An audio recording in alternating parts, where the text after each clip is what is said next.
It's unsettling how quickly a normal morning can turn into something unimaginable. I often think about Lisa Hartwell, a 33-year-old marketing coordinator setting out for her usual 5 a.m. jog in Wildwood Heights. She had no idea what was waiting for her in the shadows. In 2025, as part of Animal Quest, I found myself investigating some truly horrifying animal encounters, and Lisa's story from 2016 remains one of the most disturbing. Wildwood Heights, an affluent neighborhood in Boulder, Colorado, was still and dark that October morning. Built just 5 years earlier, the community bordered the Rocky Mountain foothills, its modern homes backing onto open space and wildlife corridors. Lisa, drawn by the promise of mountain living with urban conveniences, had moved there 2 years prior. She was dedicated to her fitness, maintaining a strict exercise schedule despite her demanding career.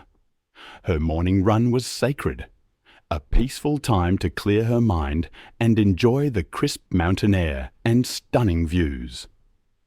That autumn had been unusually dry, and local wildlife officials had issued warnings about increased animal activity. Deer, elk, and their predators were venturing closer to human settlements in search of water. There had been several mountain lion sightings reported, including tracks in backyards and a large cat near the retention pond. Lisa had heard the warnings, but dismissed them, confident that her familiar neighborhood streets were safe.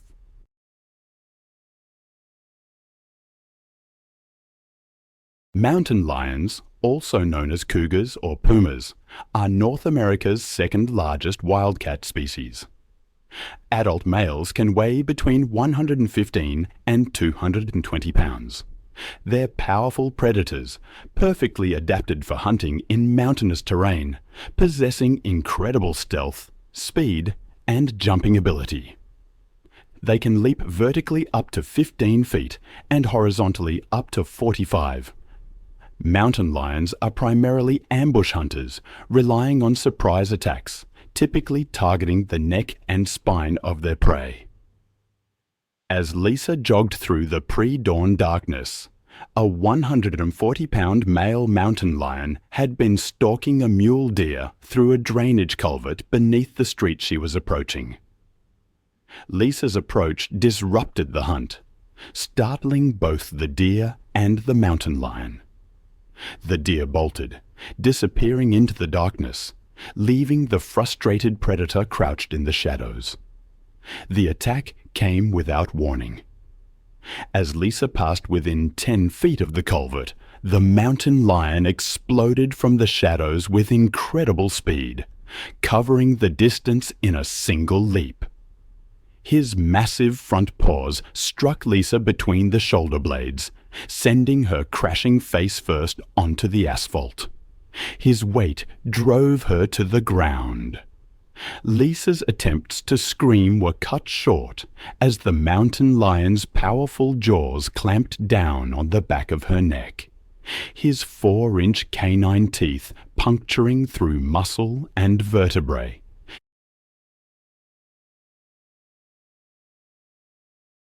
The mountain lion's razor-sharp claws raked across Lisa's back and shoulders, opening deep gashes that severed major blood vessels and caused massive tissue damage. The 140-pound cat used his incredible strength to pull Lisa's body across the asphalt and down into the concrete culvert, where the darkness and confined space would provide protection while he fed.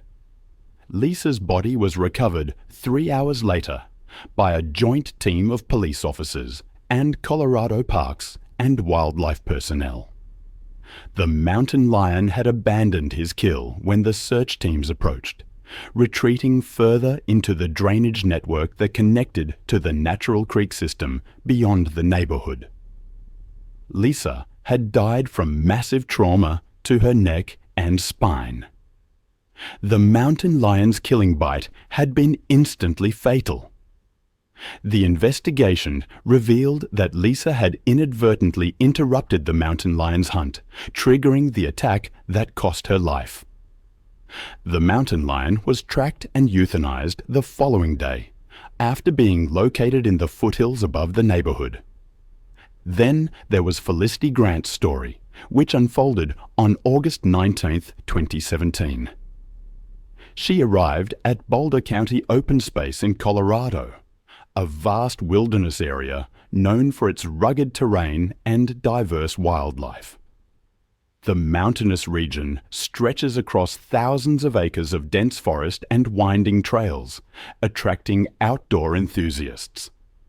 These wilderness areas also serve as prime habitat for mountain lions and other dangerous predators.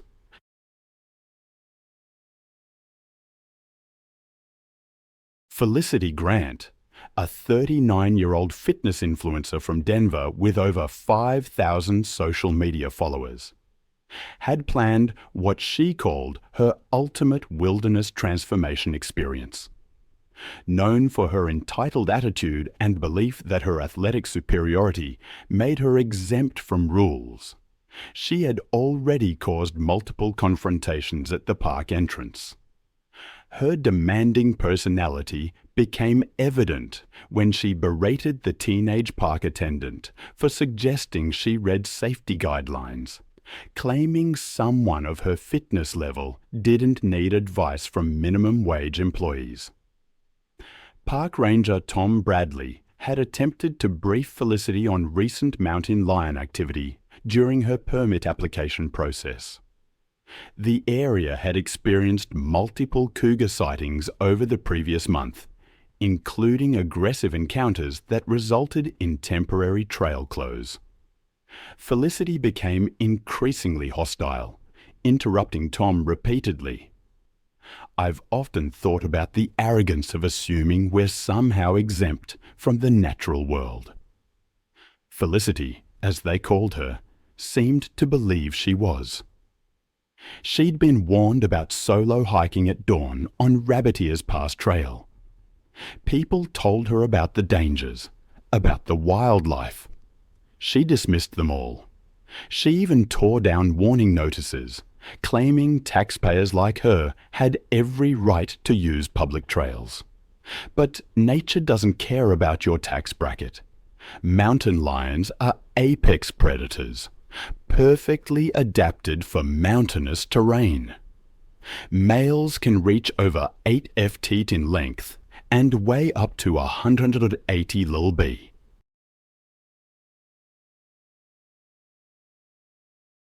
They can leap 40 feet in a single bound. Their claws can grow to 4 inches. Their canine teeth are perfectly designed to sever a spinal cord.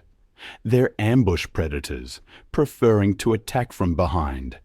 And they're drawn to erratic movement, heavy breathing, and signs of distress. Felicity began her solo run at 5:30 a.m., deliberately choosing the pre-dawn hours to avoid other hikers. She wore noise-cancelling headphones, blasting electronic music. She even carried raw steaks in her backpack for a post-workout protein meal. The erratic running, the heavy breathing, the scent of fresh meat. It was the perfect invitation. A 140-pound male mountain lion, already hunting in the area, detected the scent from over a mile away and began tracking her. He stalked her along the ridge, using the rocks and trees as cover. As Felicity rounded a bend, the mountain lion positioned himself on a boulder 15 feet above the path. Completely unaware because of her loud music and the arrogant belief that her fitness made her invulnerable, Felicity ran directly beneath him. The mountain lion launched himself in a devastating aerial attack. He struck her from behind with tremendous force. His hind claws raked down her back. His front paws wrapped around her shoulders and neck. His 4-inch canine teeth found their target, clamping down on the back of Felicity's neck with surgical precision. The attack severed the connection between her brain and body instantly.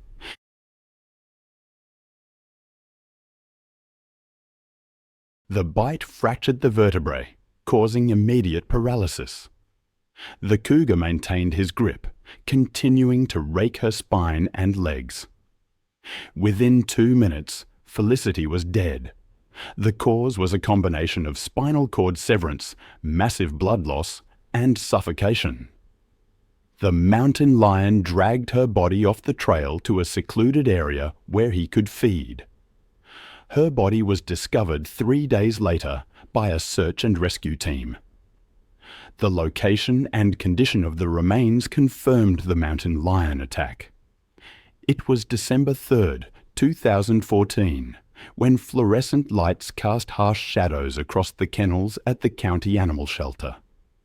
A 25-year-old veterinary student named Jennifer Walsh moved between the cages. She believed every animal deserved a second chance. As a weekend volunteer, she had a reputation for advocating for the shelter's most difficult cases, the aggressive ones, the animals marked with red cards indicating immediate euthanization. The dog that would cost Jennifer her life was Diesel, a 75-pound pit bull with a scarred muzzle and eyes that seemed to hold years of rage. He'd been surrendered after multiple bite incidents, including a severe attack on a neighbor's child. He was deemed too dangerous for adoption, scheduled for euthanization. But Jennifer had been watching Diesel for 3 days, looking for signs of the gentle soul she believed existed beneath his aggressive exterior. She saw him pace, heard him growl, watched him destroy every toy.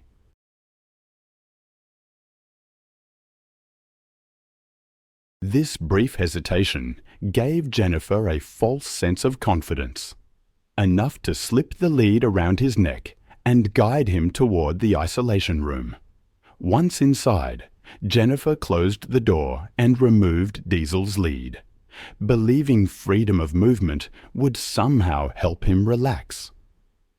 The room itself was small, just 8 by 10 feet, with concrete walls and nothing inside but a metal folding chair. It was designed for safety, but it also meant there was nowhere to run. For several minutes, Diesel stood rigid in the center, his eyes never leaving Jennifer's face. She sat in the chair and began talking to him, her voice gentle and encouraging, completely unaware that she was being evaluated by a predator. The attack came when Jennifer stood and took a step toward Diesel, her hand extended in what she intended as a peaceful gesture. But to Diesel, the movement represented a threat demanding immediate action. He launched his 75 pounds across the room with explosive force, his jaws targeting Jennifer's throat with terrifying precision. Jennifer's scream was cut short as Diesel's teeth sank deep into her neck, crushing her windpipe and severing major blood vessels in a single bite. His jaws locked onto their target with mechanical efficiency. Jennifer's hands clawed desperately at the dog's head, but Diesel had been bred for combat. His grip was unbreakable once engaged. The dog's powerful neck muscles allowed him to shake violently, tearing through tissue and bone while maintaining his hold.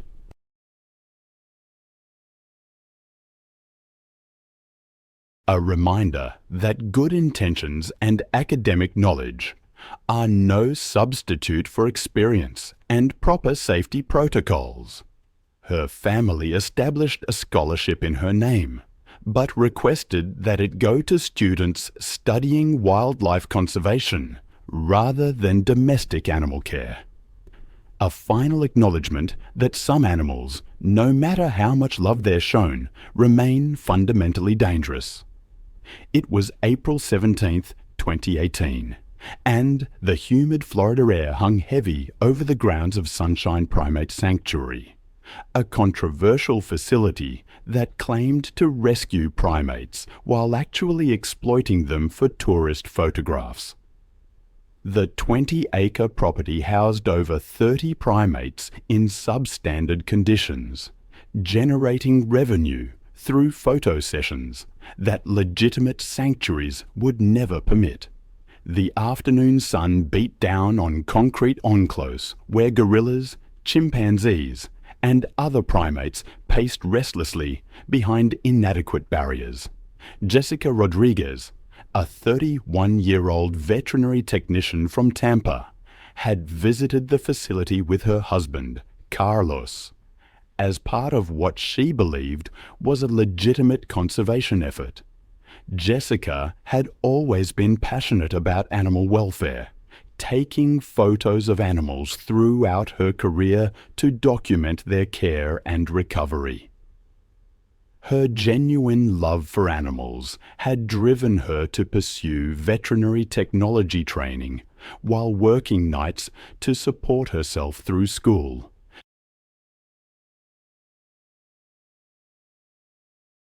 Jessica had dedicated her career to animal welfare, earning her veterinary technology degree through years of hard work and sacrifice.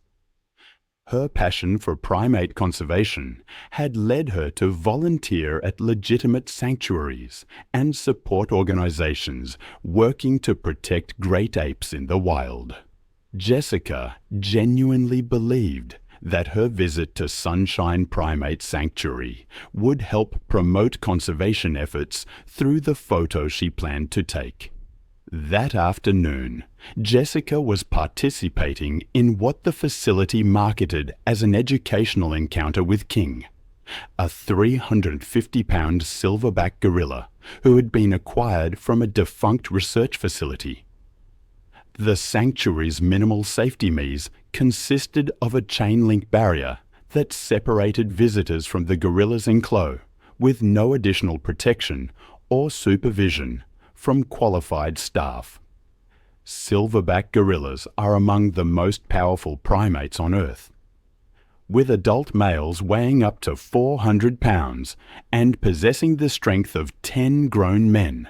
These magnificent animals are highly intelligent and emotionally complex, but they're also territorial and can become extremely aggressive when they perceive threats to their domain. It's easy to underestimate the sheer power of a gorilla. They communicate through complex body language and vocalizations, and they can shift from a calm demeanor to violent behavior in an instant. Their massive hands can grip with crushing force, and their powerful jaws have sharp canine teeth capable of inflicting severe wounds.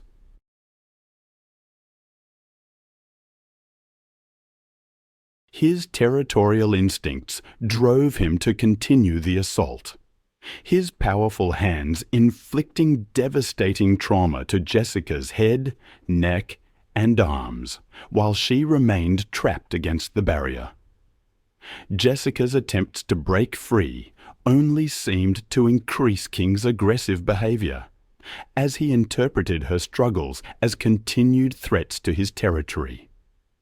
Jessica's movements grew weaker as massive blood loss and crushing injuries overwhelmed her body. King's grip never loosened as he continued to pull her against the barrier. His territorial fury focused entirely on eliminating what he perceived as an intrusion into his domain. Within minutes, Jessica's struggle ceased as King's brutal assault proved fatal. The massive gorilla maintained his grip on her lifeless form while displaying threatening behavior toward anyone who approached the enclosure. Emergency responders arrived with tranquilizer equipment, but Jessica was already dead from massive trauma.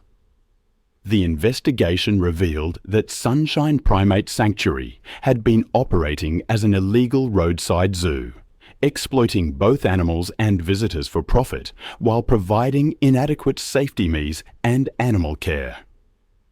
The facility was immediately raided and shut down by state authorities, with all primates relocated to legitimate sanctuaries. King was transferred to an accredited facility with proper containment and enrichment programs, where he could live out his remaining years in conditions appropriate for his species.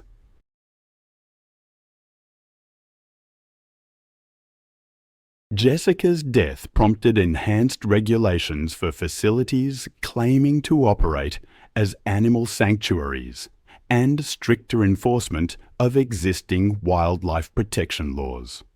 Jessica's family established a foundation supporting legitimate primate conservation efforts, ensuring that her genuine passion for animal welfare would continue through organizations that truly protected great apes rather than exploiting them for profit. Now let's turn to another tragic encounter, this time in North Carolina. It was March 18th, 2017, and the upscale Asheville neighborhood of Mountain View Estates was experiencing the first warm evening of spring. The residential development, built on the slopes of the Blue Ridge Mountains, featured large lots with mature trees and natural landscaping that blended seamlessly with the surrounding forest. Maria Santos, a 41-year-old single mother and part-time dog walker, was making her evening rounds through the neighborhood's winding streets, caring for the pets of wealthy residents who relied on her services. Maria had been working as a professional dog walker for 3 years, building a loyal clientele among Mountain View Estates' affluent homeowners, who appreciated her reliability and genuine love of animals. She often walked multiple dogs simultaneously, managing up to 6 animals at once while maintaining perfect control and ensuring each pet received individual attention.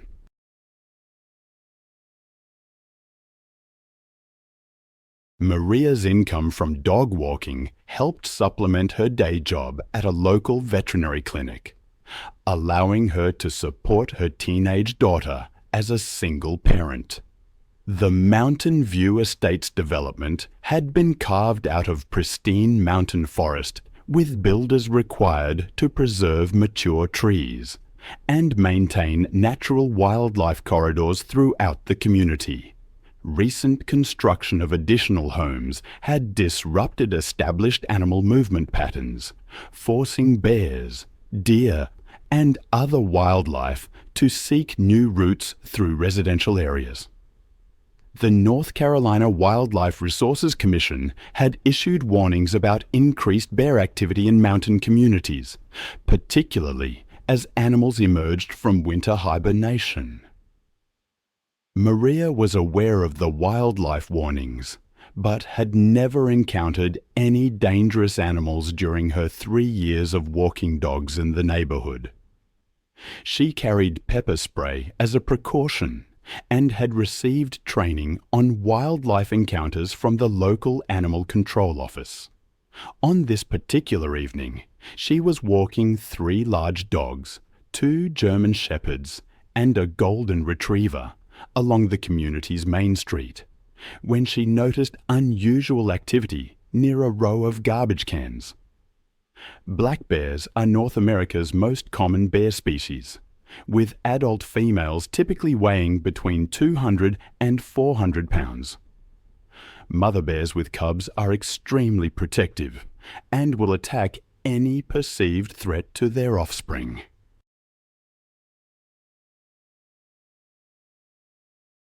Bears have an excellent sense of smell, a fact that sometimes leads them into residential areas. They're drawn by the scent of garbage, pet food, anything that seems appealing. And when surprised, you should know they can run up to 35 miles per hour. They have the strength to break down doors, overturn cars. Their claws and teeth, well, they can inflict devastating injuries. I remember reading about a woman named Maria. She was walking her dogs one morning when she approached an intersection where garbage cans had been placed for pickup. There, she saw a 300-pound female black bear with 2 cubs rummaging through the containers. The mother bear had torn open bags and was feeding on discarded food while her cubs played nearby. Maria, to her credit, immediately recognized the danger and began backing away slowly. But her dogs became agitated and started barking aggressively at the bears. The mother bear's protective instincts were immediately triggered. She perceived the barking dogs as a direct threat to her cubs. She rose to her full height and began making aggressive vocalizations, positioning herself between the dogs and her offspring. Maria tried to control the dogs and retreat, but they continued barking and lunging, escalating the situation. The mother bear charged toward Maria and the dogs with explosive speed, covering the 30 yards between them in seconds. Maria tried to run while holding the leashes, but became entangled and fell hard onto the asphalt.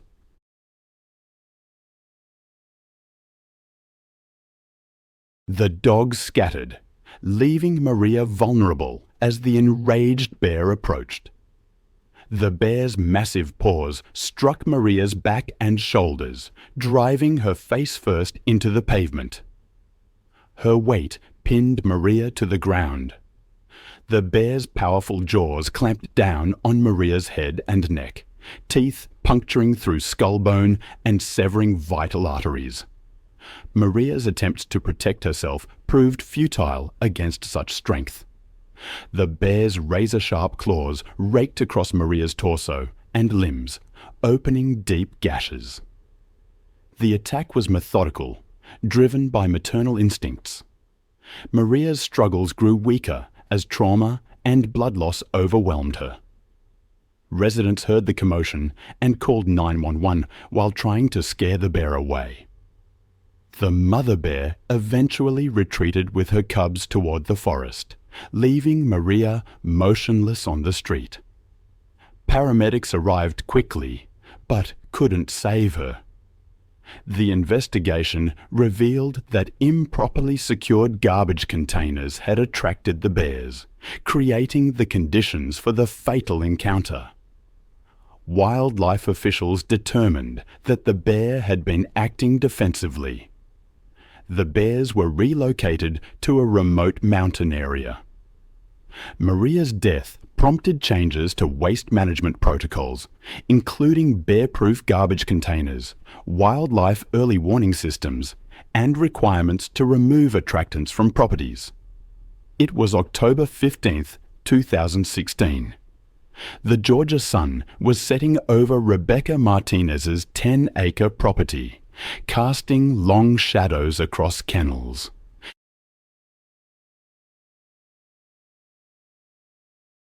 The constant barking of 40 rescue dogs echoed across the land. It had become the soundtrack of her life. At 34, Rebecca had spent 8 years building her unofficial sanctuary, taking in dogs that other shelters wouldn't touch. The aggressive ones, the biters, the animals marked for euthanization. Her recent divorce had left her financially strained and emotionally isolated, with only her dogs for company. Rebecca's neighbors had grown used to the noise, though some whispered concerns about the woman who seemed to care more about dangerous animals than her own safety. She rarely left the property anymore, moving between encloses with hands scarred from countless bites. Friends who still visited noticed the changes in her. She'd grown thinner, more withdrawn, speaking more about her dogs than anything else. Her ex-husband had tried to warn her about the dangers, but she dismissed his concerns. Even the feed delivery drivers had begun leaving supplies at the gate rather than approaching the compound. The main enclos housed her three largest rescues: Rex, a 90-pound pit bull mix; Titan, an 85-pound Rottweiler cross; and Scar, a 75-pound mixed breed. What Rebecca didn't realize was that these three had been forming an alliance, establishing a hierarchy that put them at odds with anyone who came between them and food. The warning signs had been there for anyone trained to recognize them.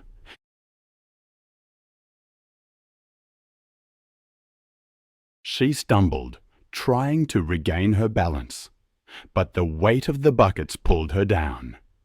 The metal containers crashed to the earth, spilling kibble across the wet dirt. Rex was the first to move, but as Rebecca struggled to get back on her feet, something in his demeanor shifted.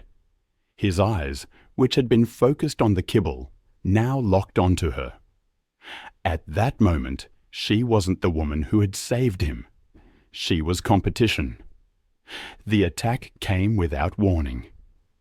Rex's 90 pounds of muscle slammed into Rebecca's chest, driving her back to the ground.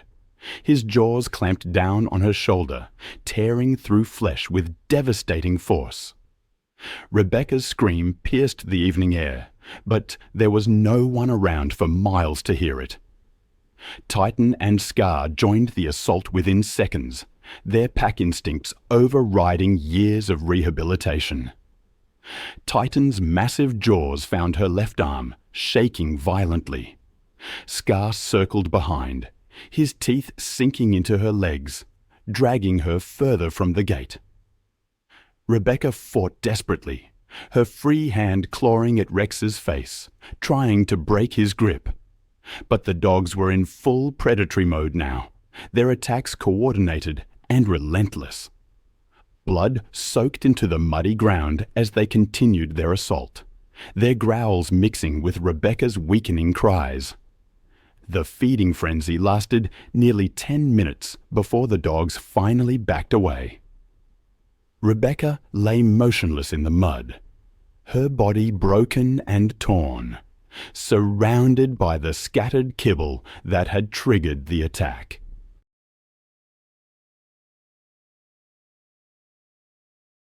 For 3 days, Rebecca's body remained undiscovered on the isolated property. It wasn't until a delivery driver arrived with dog food that the scene was uncovered. Animal control officers found the 3 attacking dogs still in the enclos, showing no signs of continued aggression. Rex, Titan, and Scar were euthanized within hours, along with 12 other dogs deemed too dangerous for relocation. Rebecca's death sparked debates about unlicensed rescue operations. New regulations were implemented, requiring permits for anyone housing more than 10 rescue animals. But for those who knew Rebecca, the rules came too late. It always feels like that, doesn't it? Too late. Then there's Camille Morel. It was April 3rd, 2017, in Thor, France. Inside the Thor Zoo Safari Park, the wolf sector adjacent to the bison paddock, meant to mimic the wild stillness of Yellowstone, seemed calm. Yet, within the shadows of its pines, something alive and waiting stirred. A quiet rhythm of movement that would soon break that silence for good. Camille Morel was 29, a fitness instructor from Versailles who lived by routine. Known among her clients for her precision and self-discipline, she maintained the same training schedule no matter where she was. After 6 months of non-stop classes at her studio, she decided to spend a weekend at the Thor Zoo Safari, one of the few places near Paris offering guests an overnight wilderness immersion without leaving the country. It wasn't her first visit.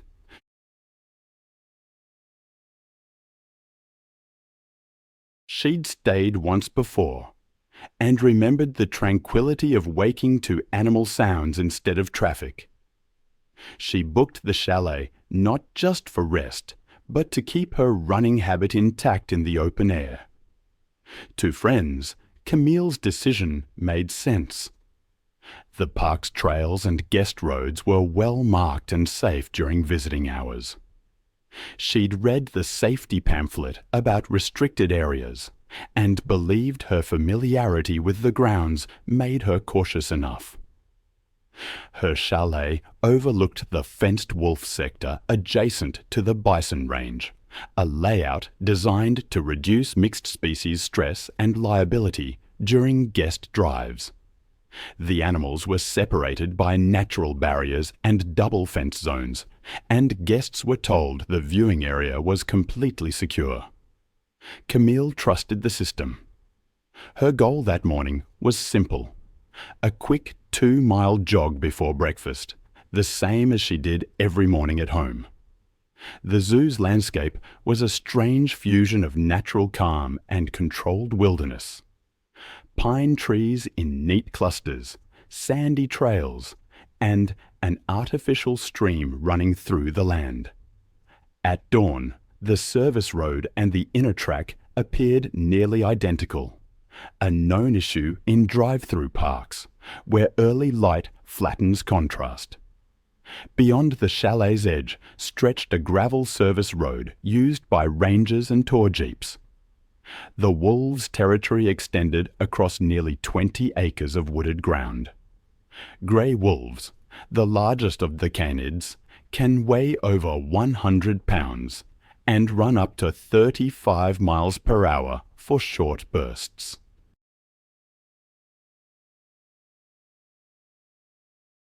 Pack behavior revolves around cooperation and hierarchy. Most attacks on humans occur only when the animals feel threatened, cornered, or see unusual movement that triggers pursuit. In captivity, stress or broken boundaries can alter those instincts. That morning, a scheduled maintenance check had delayed some of the park's early operations. Workers had opened an internal service gate near the chalet to move a small utility vehicle through. Overnight, frost had iced the latch mechanism, preventing full engagement of the double lock. And when one of the workers received a call about a mechanical issue elsewhere, he left under maintenance override without confirming it was secure. The gate's interlock was meant to be re-engaged once staff passed, a step that failed. Around 7 a.m., Camille stepped outside with her phone and a small water bottle. She jogged down the gravel path that bordered the guest area, seeing no posted signs. I've read accounts of what happened that day, and one detail always sticks with me. The wolves didn't charge at first. They emerged from the trees, low to the ground, tails stiff, heads aligned. It's a posture that speaks of calculation, of assessment. It wasn't blind aggression, but something far more deliberate. Camille, the jogger, she slowed, confused.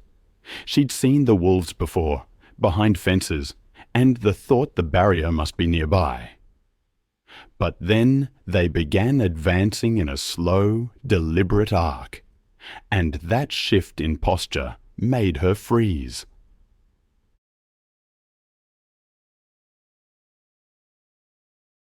Two rangers approached as another called for a tranquilizer team. Camille lay on her side, clothing torn, deep bites from shoulder to thigh. One ranger checked for a pulse and found none. They covered her with a thermal blanket and secured the area until all 5 wolves were sedated. An autopsy confirmed death by exsanguination, massive blood loss due to multiple deep lacerations, and crushing trauma to the limbs. The body was transported under escort. That afternoon, Camille's family filed a civil lawsuit against the Thorizoo Safari and its parent company, alleging gross negligence and breach of safety protocol. After a year of investigation and hearings, the court ruled in favor of the family. The park quietly settled without appeal. Following the incident, a criminal negligence inquiry and an independent enclos audit were conducted. Thori Zoo Safari implemented procedural retrofits, installing interlocks and alarms that trigger if any gate remains unlatched for more than 15 seconds. It was July 22, 2016, and the scorching Oklahoma sun beat down on the dusty grounds of Wild Art Big Hat Sanctuary, a privately owned facility nestled among rolling hills 30 miles outside Tulsa. The 50-acre property housed over 20 rescued lions, tigers, and other exotic cats, in a collection of chain-link enclos that stretched across the rural landscape.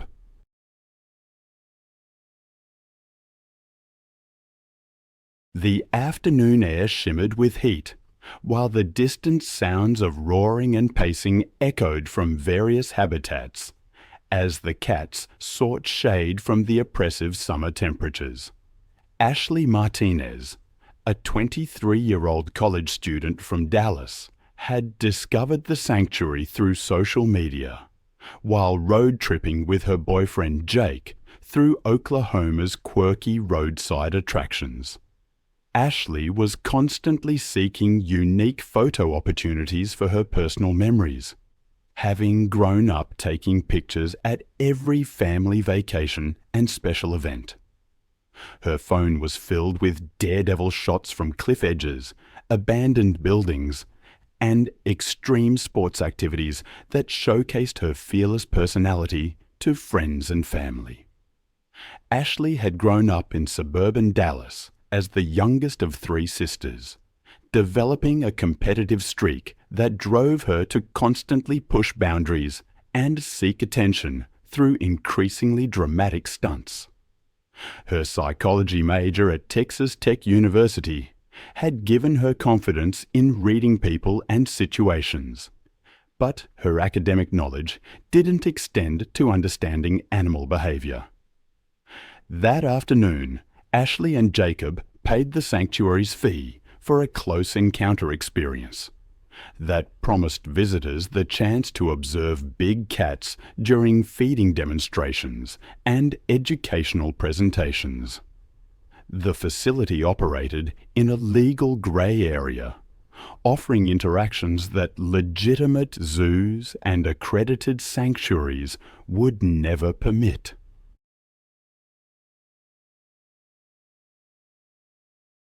African lions are apex predators that retain all their wild instincts, regardless of human contact or hand-rearing.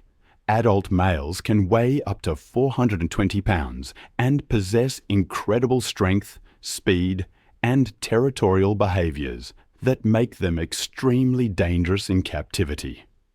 Lions are social animals with complex hierarchies, but they view humans as either threats to be eliminated or prey to be consumed.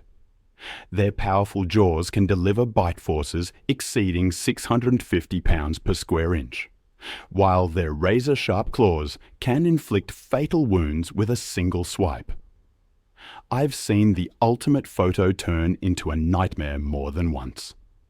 A woman named Ashley learned that lesson in a truly horrific way. She was visiting a wildlife sanctuary, and there was one animal she wanted to get close to: Caesar, a 400-pound African lion. Ashley watched the feeding demonstration, listening to the sanctuary owner's stories, and as the tour ended, she saw her chance. She asked her friend Jake to distract the owner while she climbed over the barrier for a selfie with Caesar. Jake kept the owner busy, and Ashley quietly approached Caesar's enclos, climbing over the 4-foot chain-link fence. The massive lion was resting about 10 feet away, his golden eyes following her, but showing no obvious aggression. Ashley crouched down and held out her phone, ready to capture the moment.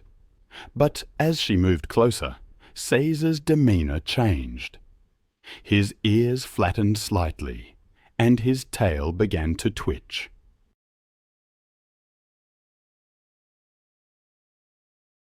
Then, With explosive suddenness, his predatory instincts kicked in.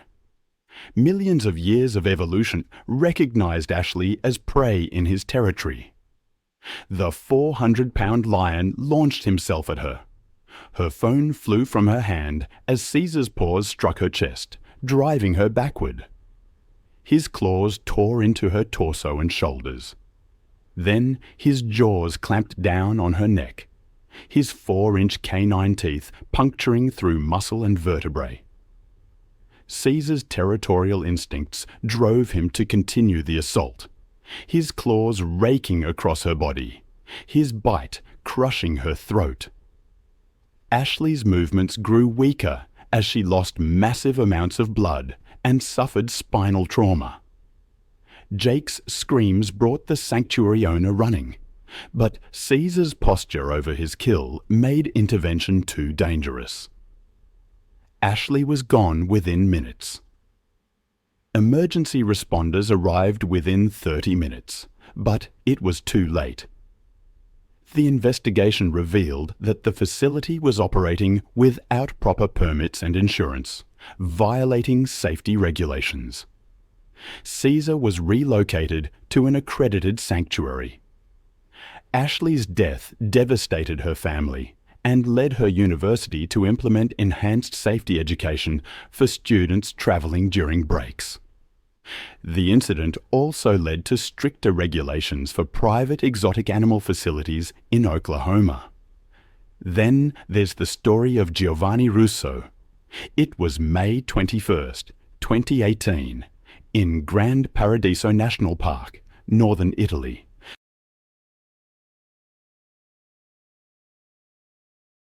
A small expedition of 4 had finished dinner beside a dying fire, leaving one storage bag unsealed near the cooking area.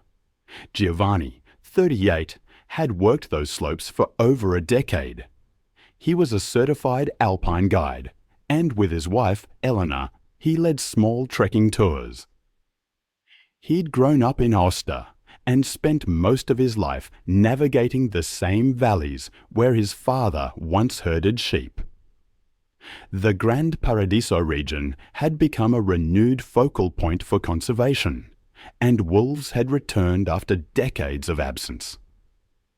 Giovanni respected that, but he didn't fear it. He saw himself as part of the balance between humans and wildlife. The couple's guiding company specialized in remote routes with minimal disturbance, and Giovanni often told clients that predators avoided people. The trek that weekend was routine, a mile descent, and one night at a designated campsite near the meadow of Almany. His clients, a pair of mid-aged hikers from Milan, had little experience in backcountry settings, but they trusted the couple completely. That night, one of them had left a pack of trail mix open near the fire pit, and scraps from dinner were tossed into the same area. Wolves in this region averaged between 60 and 70 pounds, with lean grey coats blending into the forest. Normally nocturnal, they hunted red deer and chamois in coordinated packs. But in recent years, rangers had observed boulder juveniles venturing closer to human camps, especially when food waste was left accessible.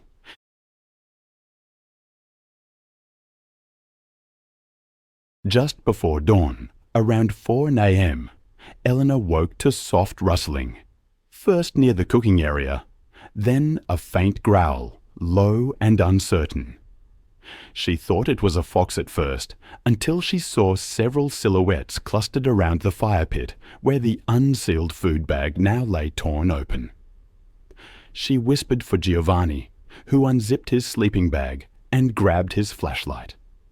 He stepped outside alone, the cold air hitting his face, and walked 10, maybe 50 feet toward the food zone.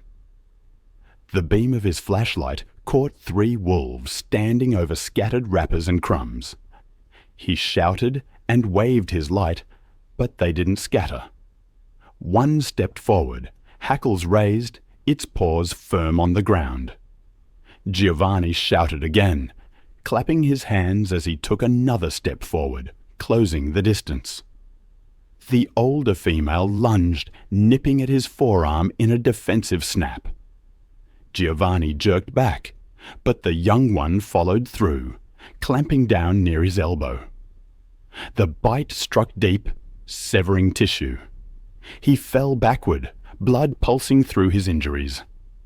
The wolves held their ground, uncertain now, circling the dropped food bag. Eleanor tore from the tent with a burning stick from the fire pit. I've spent years reading accounts of human encounters with the natural world, and some stories stay with you. The Lawson family's trip to Sundarbans National Park is one of those. A UNESCO World Heritage Site. It's a vast mangrove delta, where the Ganges meets the Bay of Bengal.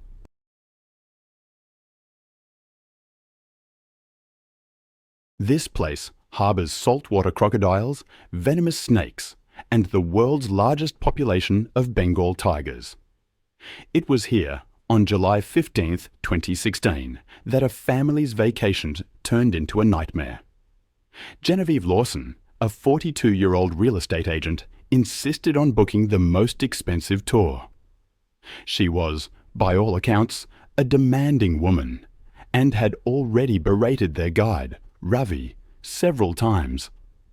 Her husband, David, tried to calm her, while their teenage children, Emma and Jake, looked on uncomfortably as their mother dismissed every safety warning. Ravi, despite his 15 years of experience, felt intimidated by her constant threats and demands for closer wildlife encounters.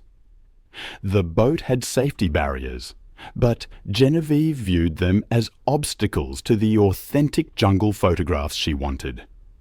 These tigers, unlike their mainland cousins, are exceptional swimmers and have an unusual willingness to hunt humans in water. Weighing up to 400 pounds and measuring over 10 feet long, they possess 4-inch canine teeth capable of crushing windpipes.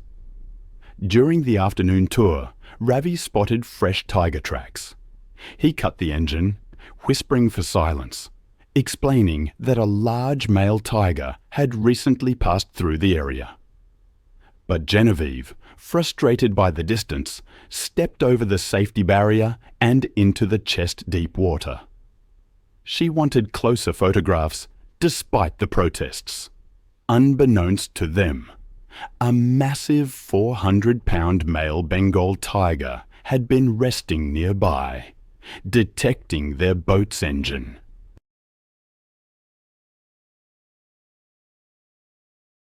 These tigers are ambush predators, using water to hunt. This particular tiger had killed humans before and recognized the sounds of vulnerable prey entering its territory. The tiger slipped into the water and began swimming toward Genevieve, with only its eyes and nose visible. When she reached the shoreline and began photographing the tracks, she was completely unaware of the approaching predator. The tiger closed the final 20 feet underwater, attacking with explosive violence. It surfaced behind her, clamping its jaws around her throat, its teeth crushing her windpipe with over 1,000 pounds of force.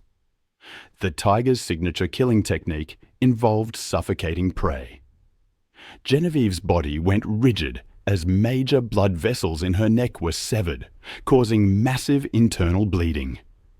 The tiger pulled her backward into deeper water, holding her in an inescapable grip. I've seen the aftermath of animal attacks, the grim evidence left behind. Genevieve's death? It was brutal. A tiger in the mangroves, crushing her windpipe, severing arteries, holding her underwater until she lost consciousness. It took only minutes. The tiger didn't release her body until long after. November 15th, 2016. The remote forests of Primorsky Krai, eastern Russia. I can almost see the scene, snow falling, muffling the sounds of the forest. Nikolai Baranov, 52, a forestry worker, had been silent on the radio since morning. He spent most of his life in those forests.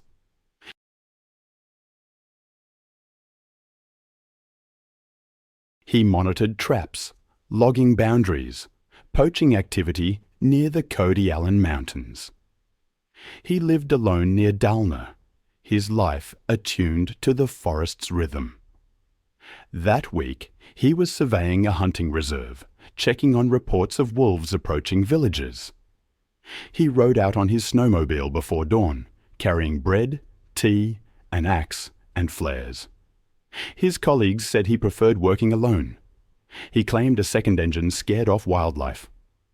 That day's task was simple: document animal tracks after the first full snow. Wolves had been increasingly active, driven from higher ground after a collapse in wild boar numbers. These wolves could travel up to 20 miles in a single night, driven by hunger across the frozen ground.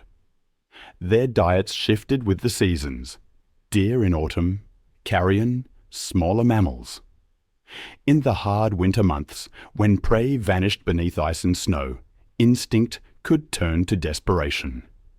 A human scent, unfamiliar, might trigger the same ancient reflex to follow, to test, to close the distance. The locals warned of animals following sled trails at dusk. Nikolai heard the warnings that morning, but didn't take them seriously. He checked his flare gun, but left his rifle behind, citing its weight. By noon, the weather shifted rapidly, with gusting snow and dropping visibility. His supervisor made several radio attempts, but received no answer, likely due to battery failure in the cold.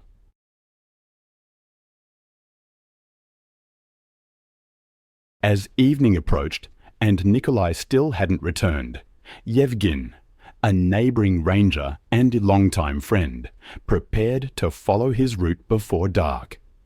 Yevgin rode out around 5:00 p.m., flashlight mounted on his snowmobile, a sidearm holstered under his coat.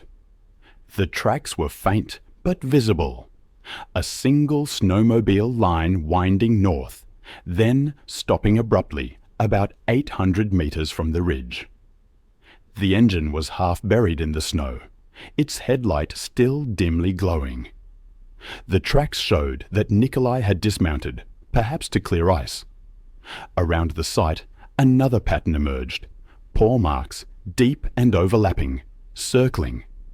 The snow bore drag lines, evidence of pacing. Then the circle tightened. From that point, the scene unfolded in what Yevgin later described as a sequence of struggle. Human footprints turned erratic, moving backward. A snapped branch at chest height, and a torn glove 10 feet away. A smear of blood marked the snowmobile's side panel.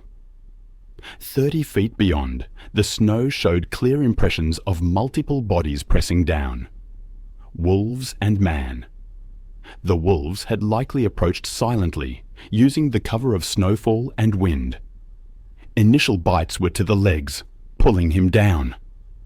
Blood spray against nearby birch bark indicated arterial injury within seconds. As the attack progressed, the evidence suggested coordinated movement. Bite patterns indicated coordinated restraint from multiple angles.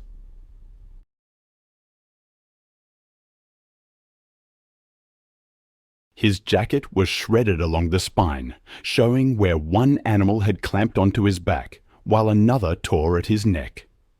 Boot prints ended mid-stride, replaced by drag marks. Yevgin followed them cautiously, revolver drawn. The forest was unnervingly still. He found the body 30 meters downhill, near a frozen stream. The snow around it was flattened and red. The wolves had likely fed briefly before retreating. Later investigations showed at least 4 individuals, 2 larger adults, 2 smaller juveniles. Yevgin radioed the base immediately. It took nearly an hour for a snow vehicle from the nearest post to arrive, by which time darkness had swallowed the clearing. The men lifted the body onto a tarp, careful not to disturb the bite patterns for analysis. The stench of blood lingered even in the cold. The pack didn't return, but distant howls echoed as the rescuers secured the area. Nikolai's remains were taken to Dalna for examination. The autopsy confirmed catastrophic blood loss, multiple punctures to major vessels, and crushing trauma to the neck vertebrae, consistent with a fatal bite. Time of death was estimated shortly after the onset of the attack. The official report listed predatory behavior exacerbated by winter scarcity. Specialists noted that 2016 saw an unusual decline in prey density across the region.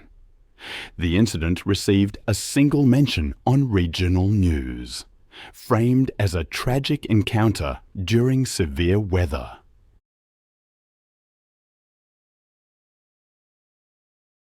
There was no footage, only photographs from the recovery team that were never released publicly. June 14, 2015. Sunset Lake subdivision in suburban Tampa, Florida. Another warm summer evening.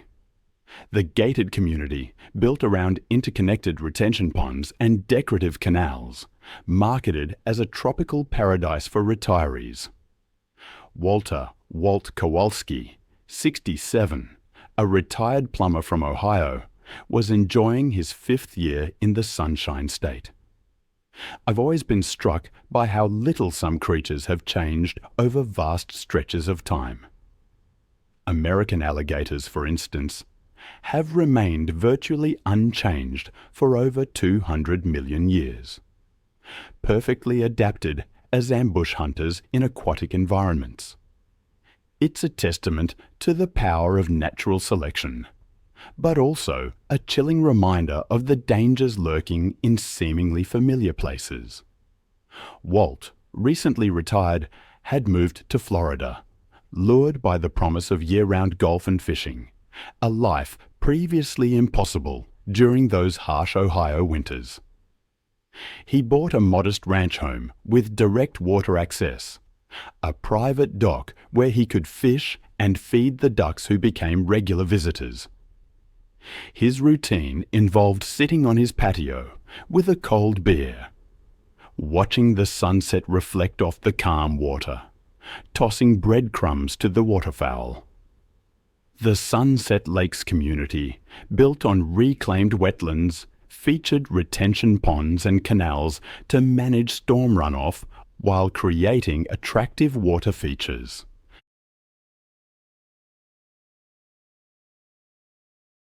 These artificial waterways connected to natural creek systems that flowed into Tampa Bay, creating corridors for wildlife to move between developed and undeveloped areas.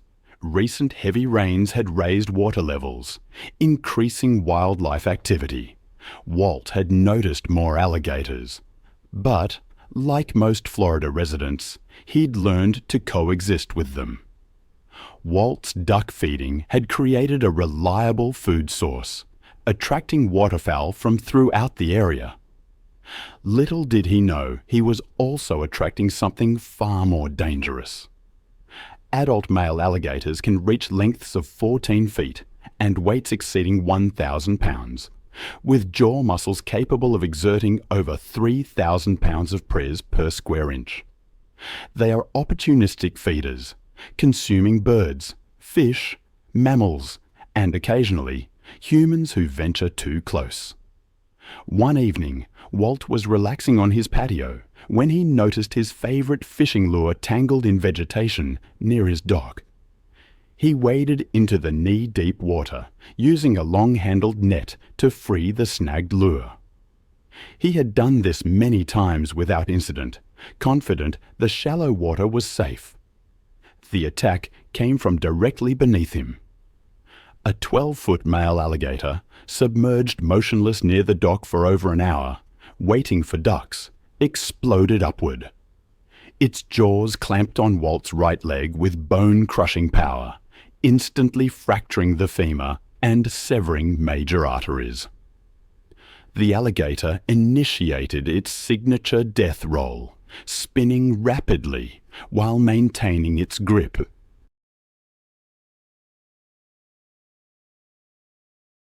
The violent rotation dislocated Walt's hip and pulled him fully into the canal, where the gator's natural advantages became overwhelming. The alligator dragged Walt toward the deeper center, where its superior swimming ability and underwater endurance made escape impossible. Within minutes, Walt's movements ceased, overwhelmed by drowning and massive blood loss. Emergency responders arrived within 10 minutes of the call, but the alligator had already retreated with Walt's body. Police and wildlife officers worked through the night to locate and capture the reptile, extracting both the alligator and Walt's remains. The investigation revealed Walt's regular duck feeding had inadvertently attracted the alligator, creating a dangerous situation that culminated in the fatal attack. Walt's death prompted immediate changes to the community's water safety protocols, including warning signs around all retention ponds and canals. It was September 8, 2014. The Florida Everglades stretched endlessly under the blazing sun. Sawgrass prairies and cypress swamps teemed with wildlife, some of America's most dangerous. Remote waterways near Tamiami Trail buzzed with airboat tours, carrying tourists deep into alligator territory. Michael Chen, a 35-year-old software engineer from Seattle, was on his first visit to Florida, celebrating a recent promotion with a cross-country road trip.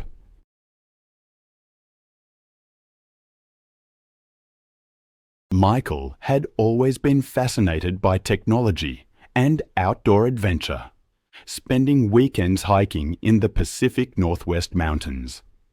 His engineering background gave him confidence in analyzing risks and solving problems, but his experience with dangerous wildlife was limited to bears and mountain lions that could be avoided through precautions.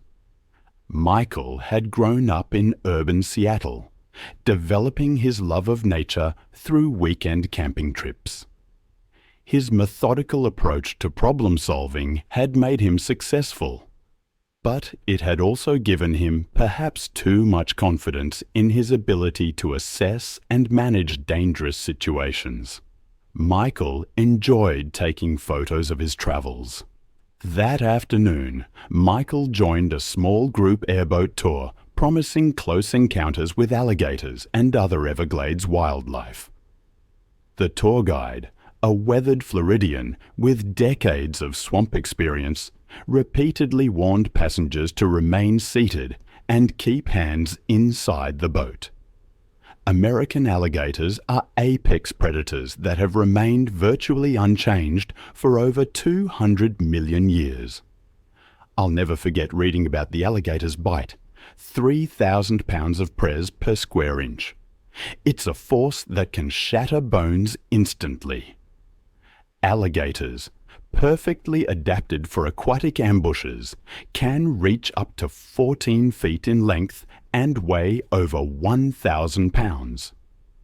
They see any movement near their territory as either food or a threat.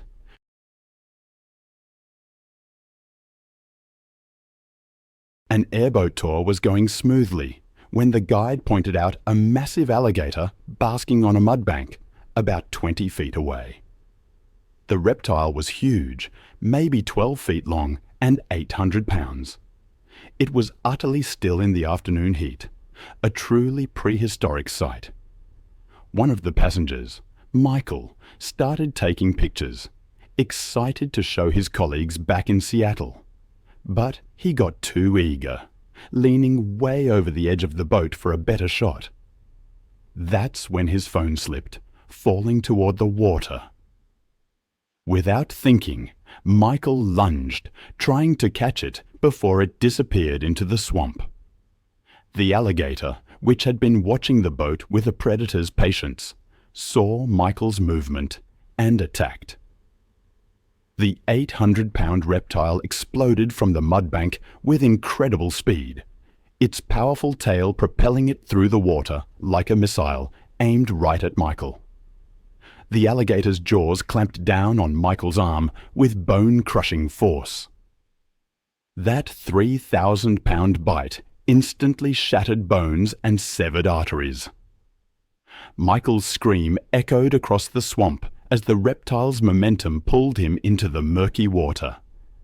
The tour guide and other passengers grabbed Michael's legs, trying to pull him back into the boat. But the alligator held on tight. It began its signature death roll, spinning rapidly while maintaining its grip. Michael's struggles weakened as blood loss, crushing injuries, and drowning took their toll.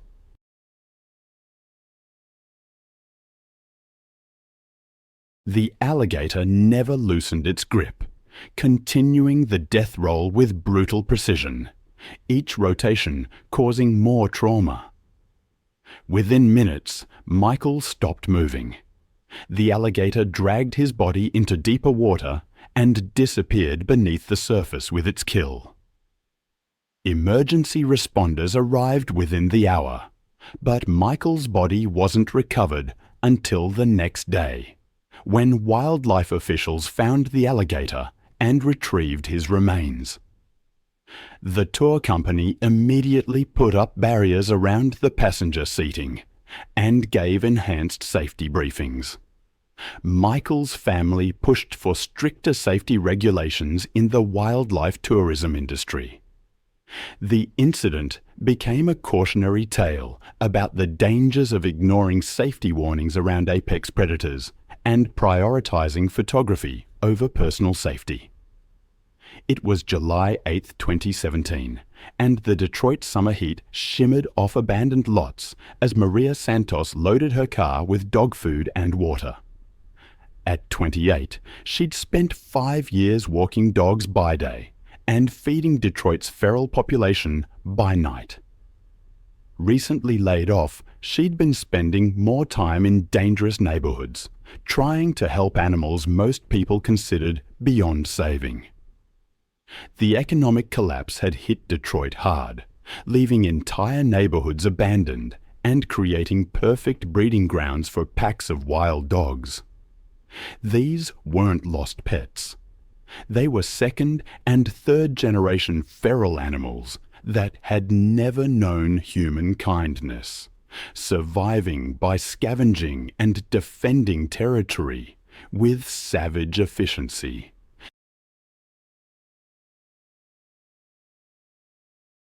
Maria's regular route took her through 6 abandoned lots, each home to a different pack. She knew their hierarchies, feeding schedules, and individual personalities. But the newest group concerned her the most.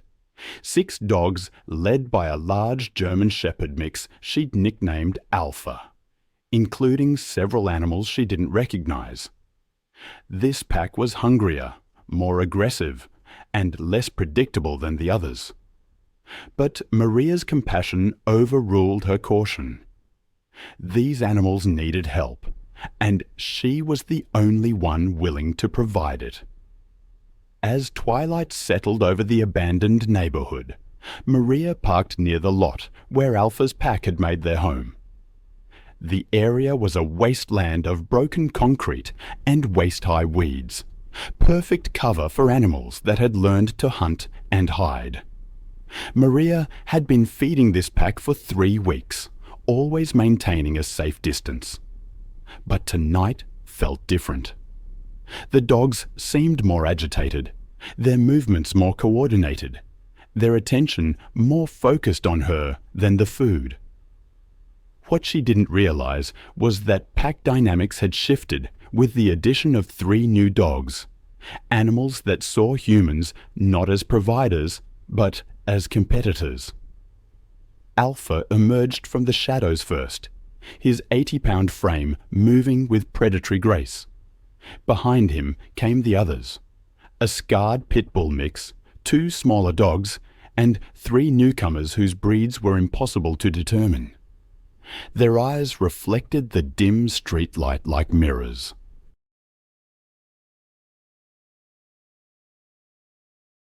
Maria began distributing food as always, tossing handfuls of kibble in different directions to prevent fighting. But tonight, the strategy backfired. Instead of dispersing to eat, the dogs began to see. There are moments when I read of animals turning on humans that I find myself awake for hours afterward, thinking.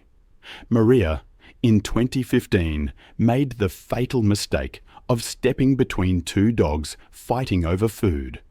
She thought she was helping, but Alpha's pack instincts kicked in. To him, she wasn't the woman who had been feeding them. She was competition. His lips pulled back in a silent snarl as he launched himself at her with devastating force. Maria had no time to react. The other dogs joined within seconds, their pack mentality overriding any memory of Maria's kindness. The houses had been empty for years, their windows boarded up. She fought desperately, but 6 dogs working in coordination were more than any human could handle. Their coordinated attack spoke to generations of predatory instincts refined by years of urban survival. These weren't pets gone bad. They were wild animals that had learned to see humans as threats or prey. Maria's movements grew weaker as blood loss and shock took their toll. The dogs showed no signs of stopping, their feeding frenzy triggered by blood and the thrill of a successful hunt. By the time they finally backed away, Maria lay motionless among the weeds and debris. Her body was discovered the next morning by urban explorers.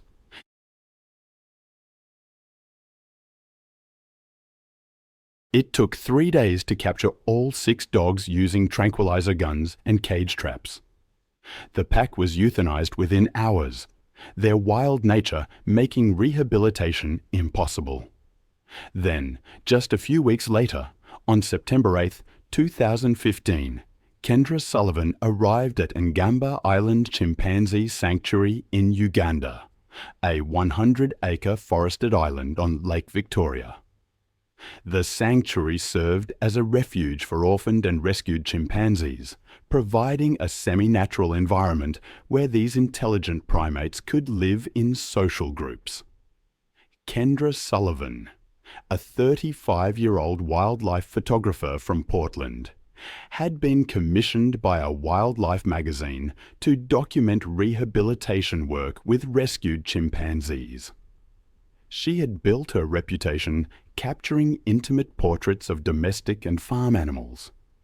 Her extensive experience with horses, cattle, and aggressive bulls led her to believe she possessed an innate understanding of animal behavior that transcended species boundaries.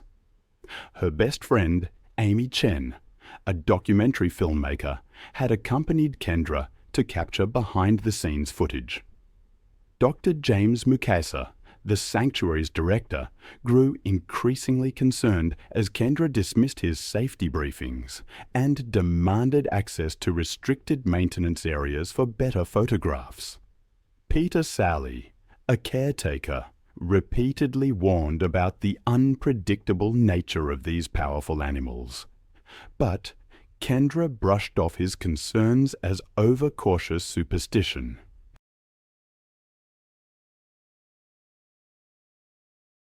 The sanctuary housed 49 rescued chimpanzees, many traumatized by poaching or the illegal pet trade. Despite their rehabilitation, these animals retained all the instincts and physical capabilities of their wild counterparts, making them extremely dangerous when encountered without proper barriers. Chimpanzees are among the most powerful primates on Earth, possessing strength approximately 5 times greater than that of an adult human. Adult males can weigh up to 150 pounds and stand over 4 feet tall with massive chest muscles and arms capable of exerting tremendous force. Their hands possess grip strength exceeding 1,300 pounds per square inch, enough to crush bones with ease. Most notably, chimpanzees possess large canine teeth over 2 inches long, designed for both defense and establishing dominance. During the afternoon tour, Kendra became increasingly frustrated with the viewing restrictions that prevented her from capturing authentic behavioral documentation. She had specifically requested access to maintenance areas where staff entered the enclosure for cleaning and medical care. Dr. Mukasa repeatedly explained that these areas were strictly off-limits due to the extreme danger posed by direct contact with the chimpanzees. While the group was observing chimpanzees in a distant enclosure, Kendra noticed an unlocked gate leading to a maintenance corridor that provided direct access to the animal's living area.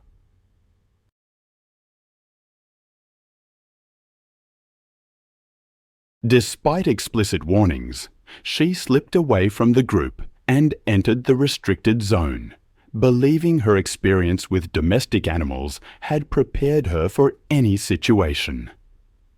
The maintenance area brought Kendra within direct reach of Boso, the sanctuary's dominant male, a 150-pound adult who had been rescued as an infant 15 years earlier. Boso had shown aggressive tendencies toward unfamiliar humans and was considered one of the most dangerous animals in the facility. The powerful chimpanzee was resting near the barrier when he detected Kendra's presence. Chimpanzees are highly territorial animals that view unfamiliar humans as potential threats. Boso immediately became agitated by Kendra's intrusion into what he considered his territory.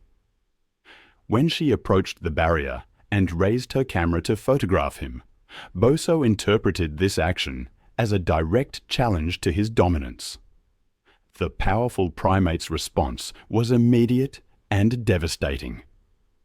Boso lunged forward and grabbed Kendra's extended arm with crushing force.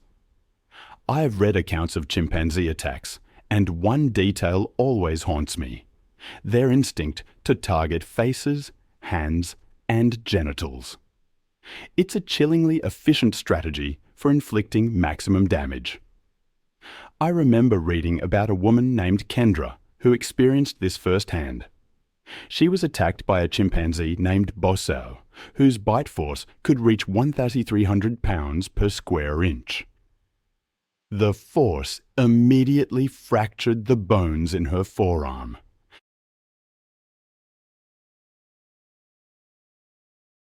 Boso pulled her against the barrier, his canine teeth, over 2 inches long and razor-sharp, tearing into her face and neck. His hands ripped at her clothing, his feet kicked at her torso. The attack lasted nearly 2 minutes. Boso bit and clawed at her face, neck, and upper body. His jaws crushed facial bones, tearing away large sections of skin and muscle. The chimpanzee's sharp teeth severed major blood vessels in her neck, causing massive bleeding. Her attempts to defend herself were futile against the chimpanzee's overwhelming strength. Her free hand was severely mutilated by Boso's bites, with several fingers crushed by his powerful jaws. The coordinated nature of his attack prevented any possibility of escape. Another man, Peter, heard Kendra's screams and used high-press water hoses to drive Boso away from the barrier after nearly 2 minutes. But by then, Kendra had suffered catastrophic injuries to her face, neck, hands, and arms. The massive blood loss from severed arteries, combined with shock from her traumatic injuries, proved fatal within minutes. She died from hypovolemic shock and facial trauma before emergency medical services could reach her. The investigation focused on security failures that allowed visitor access to restricted areas. The Ugandan Wildlife Authority implemented enhanced security Meas, and Kendra's family filed lawsuits against the facility. Then I recall another incident, this one far away in Saskatchewan on February 9th, 2014.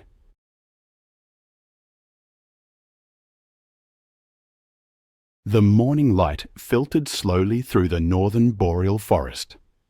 For two men setting out that day, it seemed like another routine trip into familiar woods.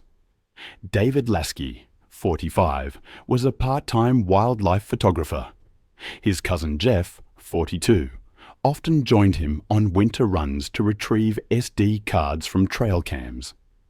They had grown up hunting and fishing together, though neither carried a firearm anymore. That weekend, after a light snowfall, late-season hunger had made local deer scarce, and David wanted to check a set of cameras he'd left by a frozen creek north of Waskew Lake. They'd heard distant howls before, never close. David believed wolves avoided humans by instinct. The plan was simple: a 2-hour ride by snowmobile, a short hike to the cameras, and back before dusk. Wolves in the region were typically grey, thick-coated animals averaging about 90 pounds. They moved in tight family groups of 4 to 8. Their strength lay in coordination, silent pursuit, strategic circling, and patience rather than outright speed.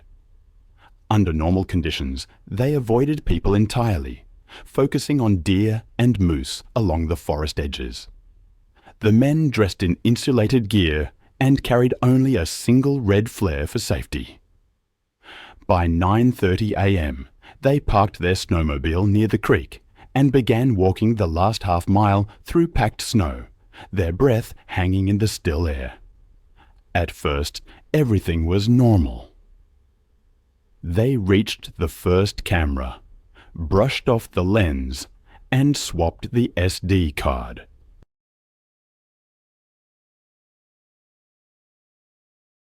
Around 10:15, as they crossed the creek, Jeff's boot slipped on a patch of crusted ice.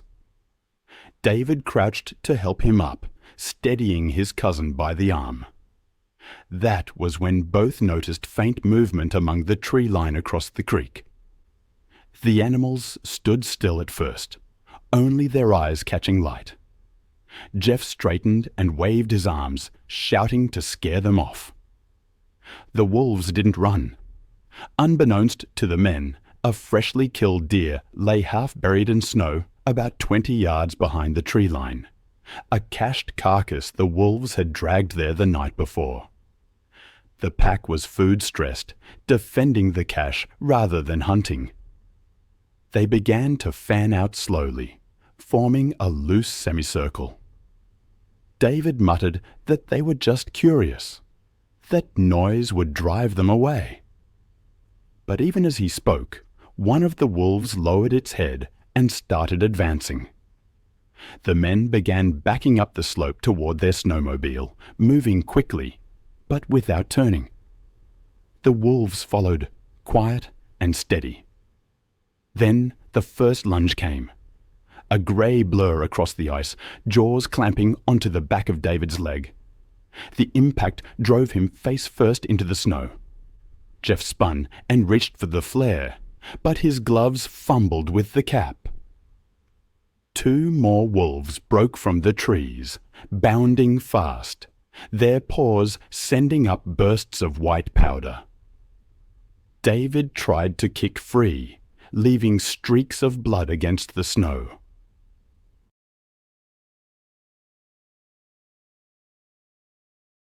He managed to roll onto his back and swing an arm, hitting one wolf across the muzzle with his camera bag, but another struck from the side, teeth finding his shoulder.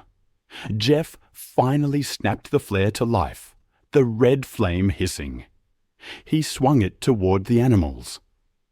One wolf snarled and darted back, fur singed along its flank, but the others held ground.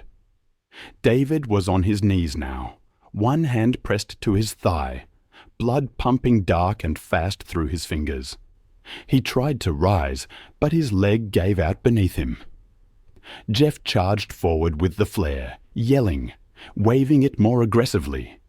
The heat drove them back momentarily, circling just out of reach. David slumped sideways. I've spent years studying the intersection of wilderness and tragedy, and some stories, they stay with you. One such case is the death of David in the Canadian wilderness.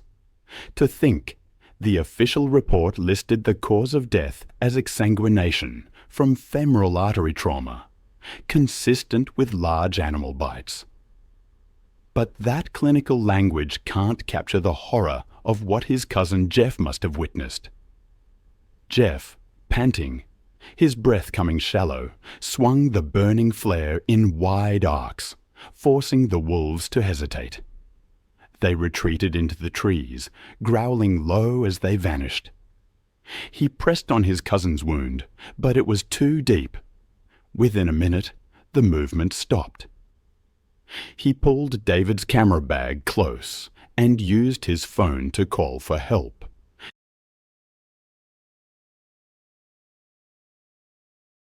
Reception cut in and out, but a faint intermittent signal reached a nearby ranger station. Authorities arrived about 40 minutes later by snowmobile. They found Jeff sitting beside the body, shaking uncontrollably. Wolf tracks surrounded the site in a broad ring with drag marks leading back toward the tree line and the cached deer carcass. Provincial conservation officers, assisted by federal wildlife agents, closed the area within the hour. Samples were taken from bite margins for DNA analysis, and the implicated pack was later trapped and relocated to a remote management zone north of Reindeer Lake. Wildlife biologists suggested the wolves had been defending a food cache, not actively hunting, but the distinction mattered little to those who saw the aftermath. Then there's the story of Kevin Chen. It was December 9th, 2018, and the hillside community of Canyon Vista in suburban Los Angeles was experiencing an unusually warm winter evening. The residential development, built where urban sprawl met the wild chaparral of the Santa Monica Mountains, featured homes perched on steep slopes with spectacular views of the city below. Kevin, a 16-year-old high school junior and varsity basketball player, was running late after practice and decided to take his usual shortcut through an undeveloped lot rather than follow the longer route along the main road.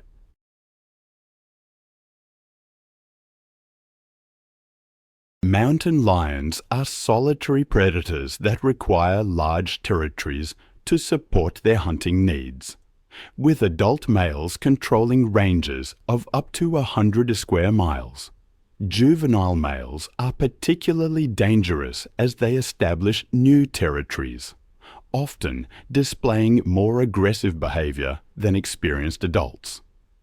These young cats are less skilled at hunting natural prey and may target easier victims, including domestic animals and occasionally humans. Mountain lions are capable of incredible stealth and can stalk prey for extended periods before launching surprise attacks from close range.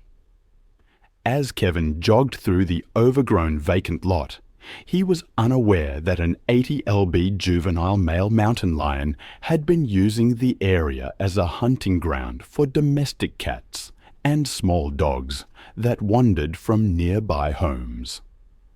The young cat had been displaced from his natal territory by an older, more dominant male and was desperately seeking to establish new hunting grounds that could support his survival. The mountain lion had been stalking Kevin for several hundred yards, moving silently through the dense brush while staying downwind to avoid detection. The cat's hunting instincts were triggered by Kevin's size, movement pattern, and the fact that he was alone and vulnerable in the predator's newly claimed territory. The attack came from behind as Kevin navigated through a particularly dense section of chaparral.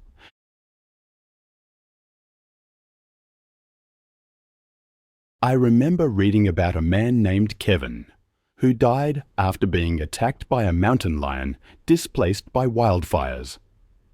It happened in a residential area, a stark reminder of how easily we can encroach upon the natural world. The mountain lion fled, but Kevin's injuries were too severe. That incident, and others like it, often lead to new safety meas. In Kevin's case, the city fenced off vacant lots and developed new wildlife management protocols. His family even established a foundation to promote wildlife safety education.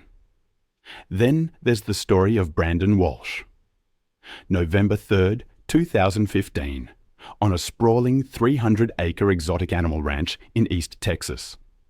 These ranches cater to wealthy clients seeking unique photo opportunities with dangerous predators, interactions that most accredited zoos would never allow. The afternoon sun, I imagine, cast long shadows across the enclose, housing tigers, lions, and other big cats, acquired through channels I can only describe as questionable. Brandon, a 27-year-old personal trainer from Houston, had heard about the ranch through word of mouth. He was driven by a passion for fitness and adventure, always seeking new challenges. He saw this experience as the ultimate test of his courage and confidence around dangerous animals. He'd built his business on helping others overcome their fears, and perhaps his success had made him a bit overconfident. He paid a hefty fee for a private photo session with Sasha, a 300-pound female Bengal tiger.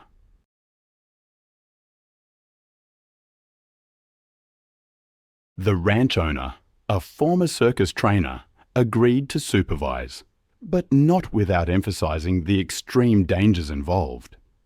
Bengal tigers, after all, are solitary, territorial animals with incredible strength and hunting instincts, regardless of human contact. The photo session began with Brandon outside Sasha's enclosure, maintaining a safe distance.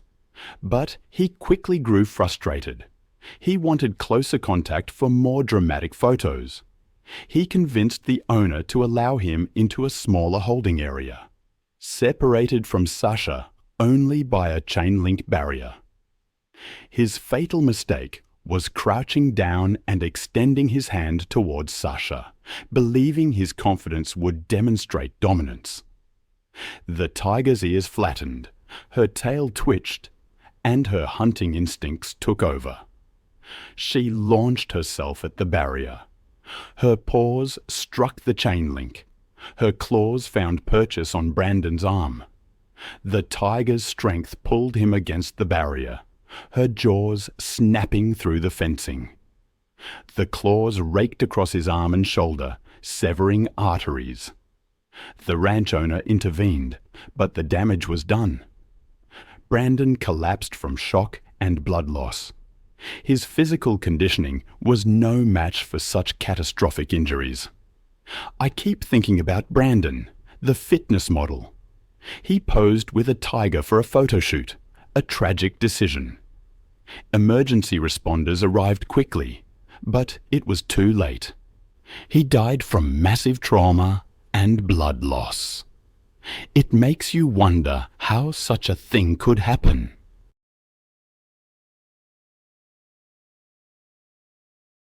The investigation into Brandon's death revealed a ranch operating outside the law, ignoring safety. Sasha, the tiger, was moved to a proper sanctuary. The facility was shut down.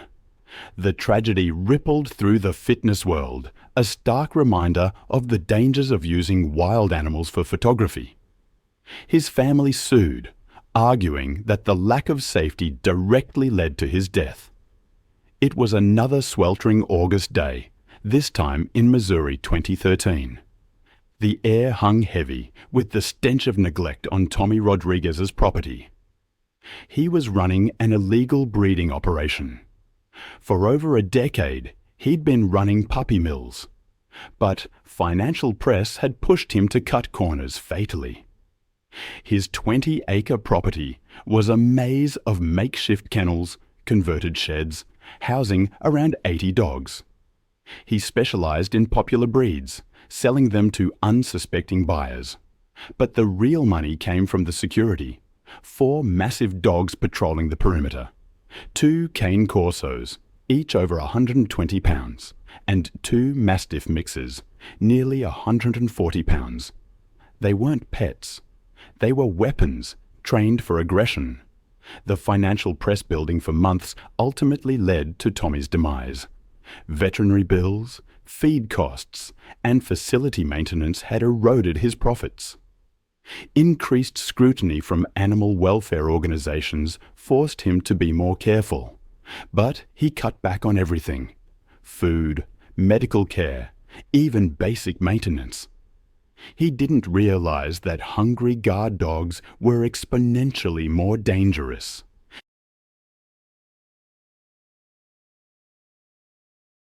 Hunger sharpened their predatory instincts, made them more territorial, and reduced their tolerance for humans.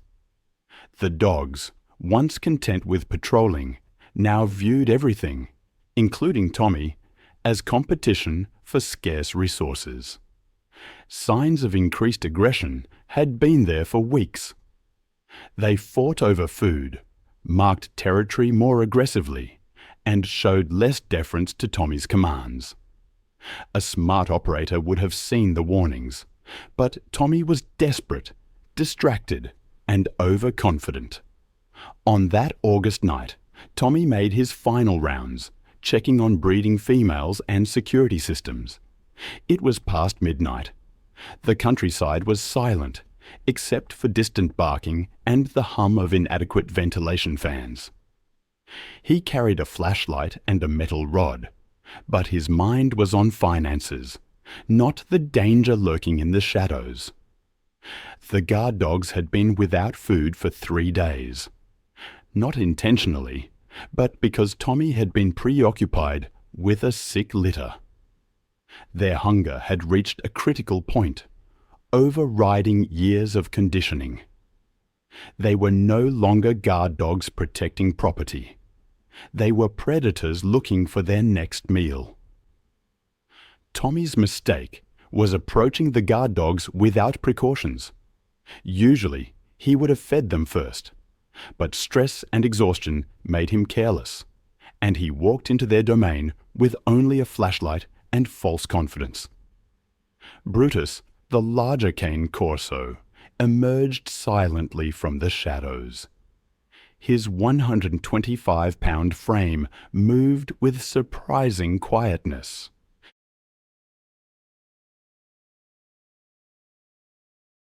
His head lowered in a hunting posture. Behind him came the others: Titan, the second cane corso; Rex, a 140-pound mastiff mix; and Scar, whose scarred muzzle told a story of his fighting background. Tommy realized the danger too late. As he turned to retreat, Brutus launched himself forward, his powerful jaws clamping down on Tommy's left eye. The impact drove Tommy to the ground, his flashlight spinning away into darkness as he screamed. The other 3 dogs joined the attack within seconds, their pack instincts fully engaged. Rex grabbed Tommy's right arm, crushing bone. Titan went for the torso, tearing through clothing and flesh. Scar circled, darting in to bite and retreat.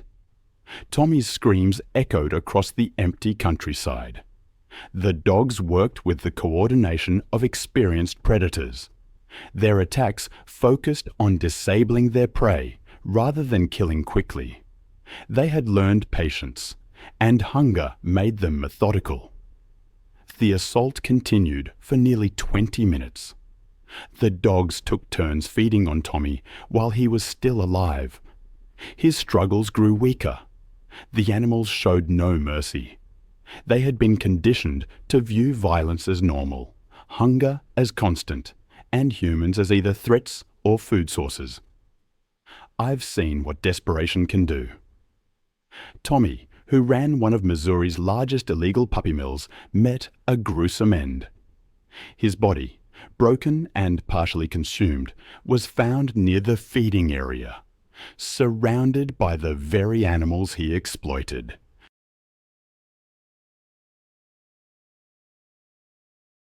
It was a slow collapse, a macabre scene discovered only after weeks had passed, when the stench of death finally drew the attention of authorities. The surviving dogs, aggressive and in poor health, were euthanized. It was the end of Tommy's operation, but at a cost that extended far beyond his own life. The animals he had turned into commodities ultimately became his executioners, their hunger twisting them into something monstrous.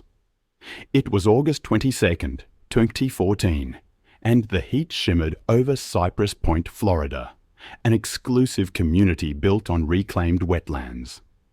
It was the kind of place where artificial lakes and manicured landscapes defined luxury.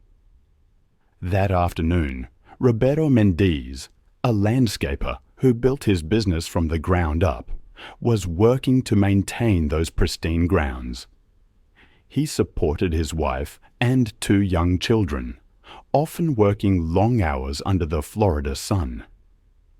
Cypress Point had been constructed on former Everglades wetlands, with decorative ponds connected to natural waterways. Recent heavy rains had blurred the lines between these systems, creating ideal conditions for wildlife to move between them. Roberto knew the dangers of Florida wildlife. He'd encountered alligators and snakes before, and he was always careful around the water. That day, he was trimming bushes around a pond when his hedge trimmer slipped into the water. He waded in to retrieve it, assuming the manicured pond was safe.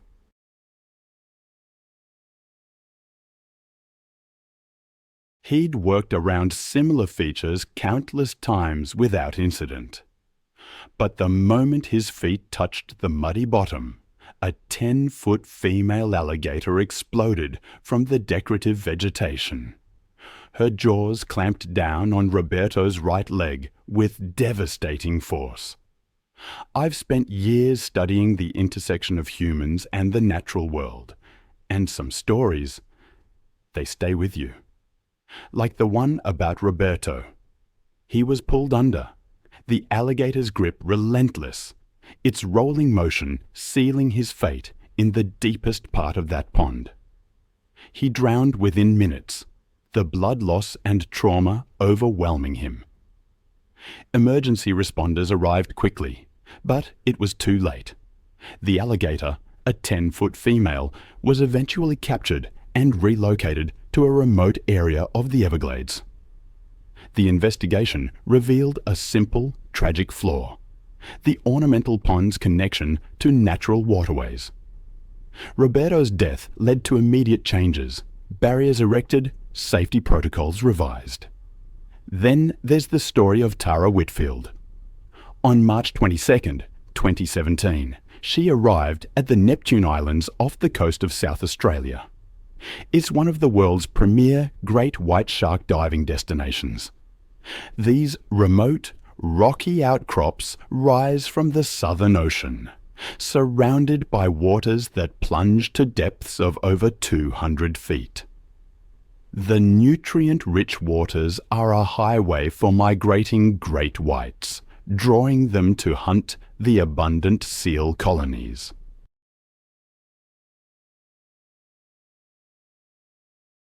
Each tooth measures up to 3 inches in length and is designed to slice through flesh and bone. Great whites possess the most powerful bite force of any living creature, capable of exerting over 4,000 pounds per square inch of crushing press. The crew had attracted multiple great white sharks using a carefully prepared chum mixture. Among them was a massive 18-foot female, estimated to weigh over 4,000 pounds, feeding aggressively on the bait. The shark displayed classic hunting behaviours, circling the boat while investigating the steel diving cage.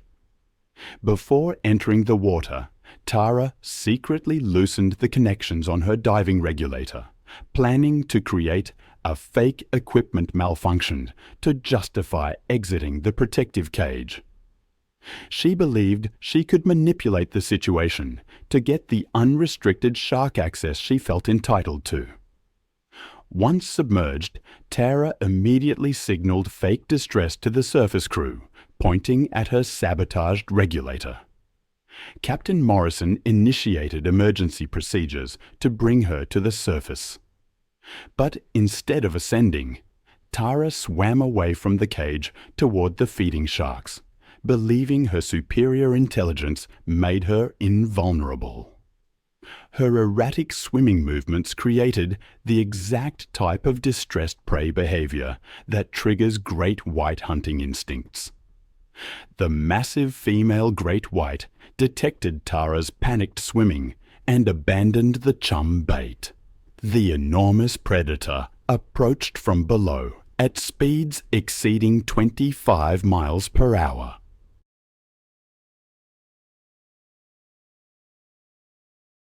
The shark's assault was swift and devastating. Rising from the depths, the great white struck Tara from below with tremendous force, its massive jaws opening to reveal rows of gleaming serrated teeth. The impact drove Tara upward as the shark's jaws clamped down around her torso. The razor-sharp teeth sliced through her wetsuit and deep into her chest and abdomen. The crushing bite force shattered Tara's ribcage instantly, puncturing both lungs and severing major blood vessels throughout her torso. The shark's powerful jaw muscles continued applying press, while its head thrashed violently from side to side. The violent shaking motion severed Tara's body at the waist, separating her upper and lower torso. I've seen the raw power of nature turn deadly in an instant. I remember reading about a woman named Tara, who believed her money could control a shark. It proved fatally wrong. She deliberately sabotaged equipment during a shark cage dive, violating safety protocols. The shark, amidst a cloud of blood, consumed portions of her body before disappearing. Tara died within seconds from massive blood loss, traumatic shock, and the destruction of vital organs. The aftermath brought stricter regulations and lawsuits, a stark reminder that nature cannot be bought or commanded. Then there's the story of Harold Thompson, or Hank, as everyone called him. It was March 22nd, 2015, in Alabama. The sun beat down on his 5 acres, the sounds of barking dogs echoing across the red dirt.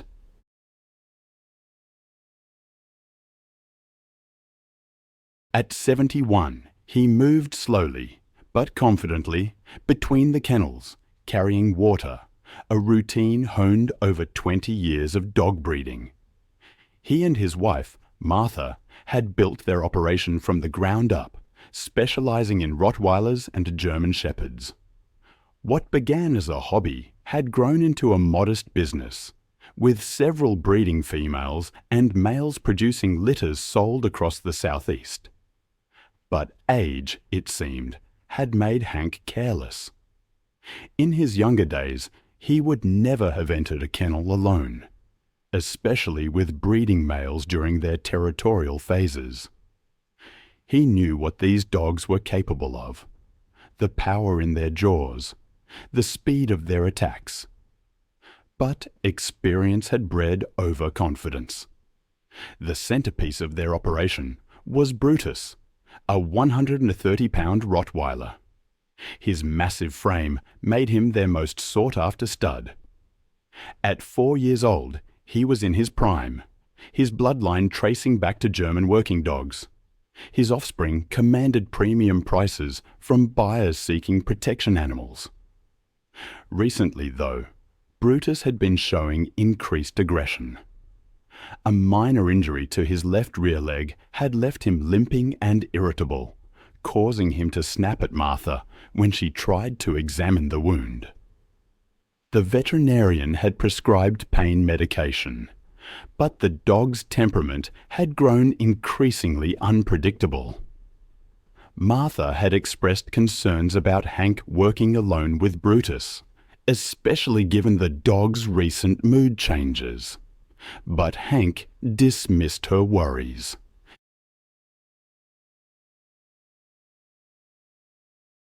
He'd raised Brutus from a puppy and believed their bond was unbreakable. On that March afternoon, Martha had driven into town for supplies, leaving Hank alone with the dogs. The kennels needed cleaning. Water bowls required filling. Work Hank had done thousands of times before. Brutus watched from his kennel as Hank approached, his dark eyes tracking every movement with an intensity that should have served as a warning. The animal was panting heavily despite the shade, his injured leg causing him to shift uncomfortably. Pain has a way of making even docile animals unpredictable, and Brutus was far from docile. Hank unlocked the kennel gate and stepped inside, bucket in hand, his attention focused on the dirty water bowl in the corner. He'd performed this routine hundreds of times, but today Brutus was different. The dog's ears were pinned back, his tail held low, his massive body coiled with tension. As Hank bent down to clean the water bowl, his back turned to the dog, Brutus made his decision. There was no growling, no warning, just 130 pounds of muscle launching through the air with devastating force. The impact drove Hank face first into the concrete floor, his bucket clattering away as Brutus's jaws found their target. The dog's teeth sank deep into Hank's throat, crushing his windpipe and severing major blood vessels in a single, catastrophic bite. Hank's hands clawed desperately at the animal's massive head, but Brutus had locked on with predatory determination.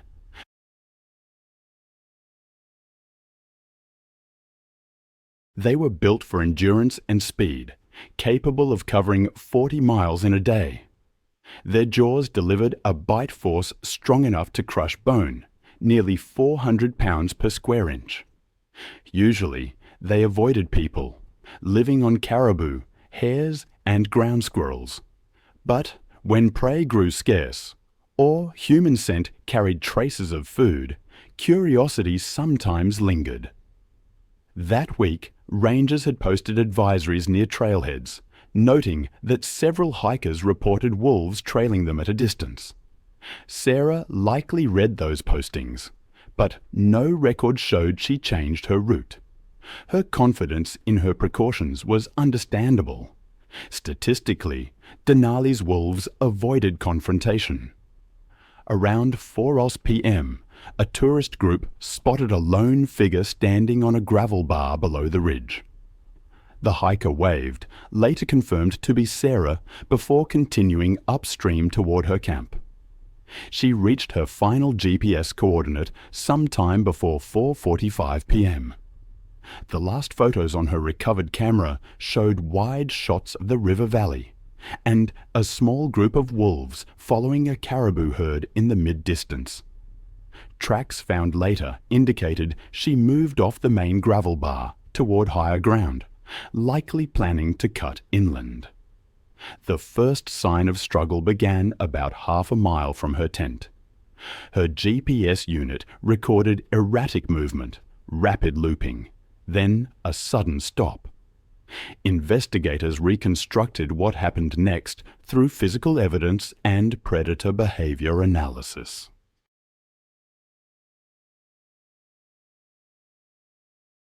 The wolves had diverted toward her position once the herd passed out of sight.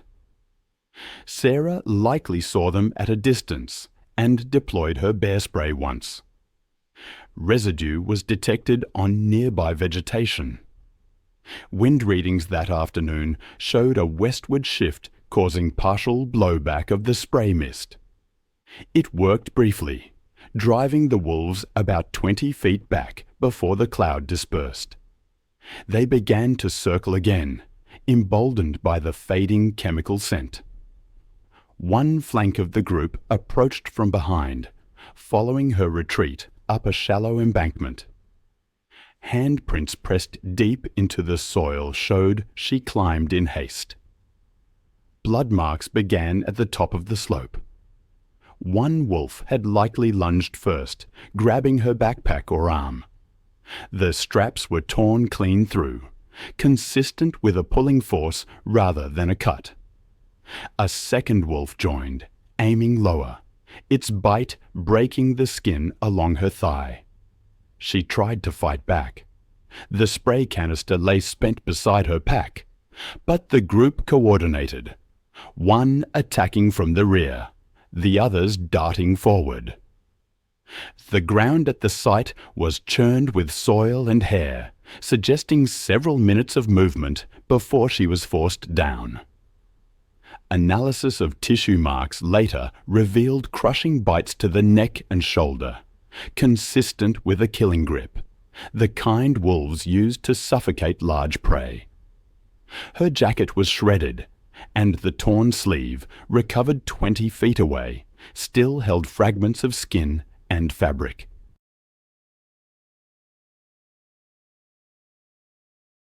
Search efforts began that night, with both ground crews and a helicopter dispatched after rangers noted her vehicle unmoved. The aircraft spotted a disturbed patch of gravel near the Tlat Channel the next morning. Sarah's body lay partially covered by soil and debris, her left arm missing, likely carried off by scavengers after the attack. They collected the camera and other items for analysis, and later confirmed through timestamps that her final photograph was taken just 6 minutes before the estimated time of death. The park temporarily closed multiple backcountry zones along the migration corridor.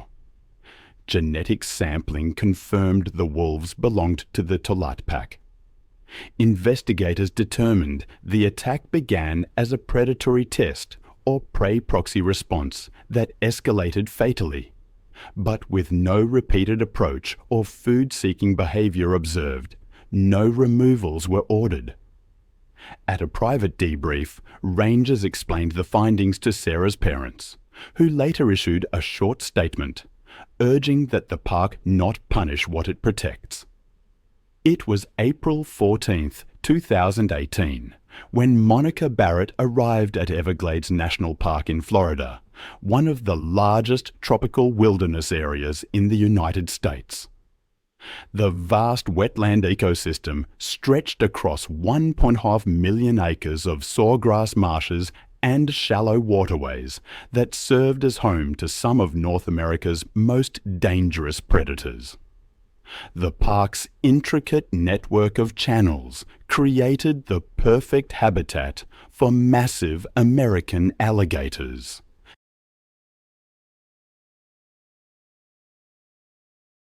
Monica Barrett, a 44-year-old divorce attorney from Miami, had booked a solo kayak tour to clear her head after a difficult custody case. Known for her aggressive courtroom tactics and confrontational personality, she had built her legal career on intimidating opponents and refusing to back down from any challenge. Her reputation for getting her way through sheer force of will had created a dangerous sense of entitlement. Tommy Rodriguez, a 52-year-old tour guide with over 20 years of experience, had immediately recognized Monica as a problematic client during the morning safety briefing. She had interrupted his "I've seen the aftermath of alligator attacks, and the power of those creatures is truly terrifying. An adult male can reach 14 feet and weigh over 1,000 pounds, with a bite force exceeding 3,000 pounds per square inch. Their jaws are lined with 74 to 80 razor-sharp teeth designed for gripping and crushing. They can remain motionless for hours before exploding into action with lightning speed. I recently read about a tragic incident that illustrates this perfectly. A woman named Monica was visiting a national park during peak alligator breeding season. Despite repeated warnings about the dangers, she ignored safety protocols and ventured into a restricted lagoon, clearly marked with warning signs. She claimed her legal background made her smarter than the guides and dismissed the park ranger's warnings as government overreach.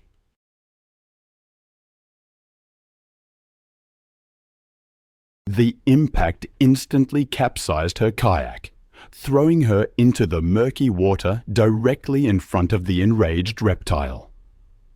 As Monica struggled in the water, disoriented and panicked, the alligator immediately identified her as a threat to his nesting territory. The massive reptile's jaws found purchase on Monica's torso, his razor-sharp teeth puncturing through her life jacket and deep into her chest and abdomen. The crushing bite force shattered multiple ribs instantly, while puncturing both lungs and severing major blood vessels. The alligator then began its signature killing technique, known as the death roll, a violent spinning motion designed to disorient prey and cause massive internal trauma. The reptile rotated rapidly in the water, spinning Monica's body while maintaining its crushing grip. The violent rotation generated a tremendous force that tore muscles and caused catastrophic internal injuries. The death roll continued for over a minute as the alligator spun through the water with Monica trapped in its jaws. The violent motion filled her punctured lungs with water, while the crushing press prevented any possibility of breathing. Her shattered ribs were ground against each other, causing additional internal bleeding. The combination of massive internal trauma, drowning, and blood loss proved fatal within 2 minutes.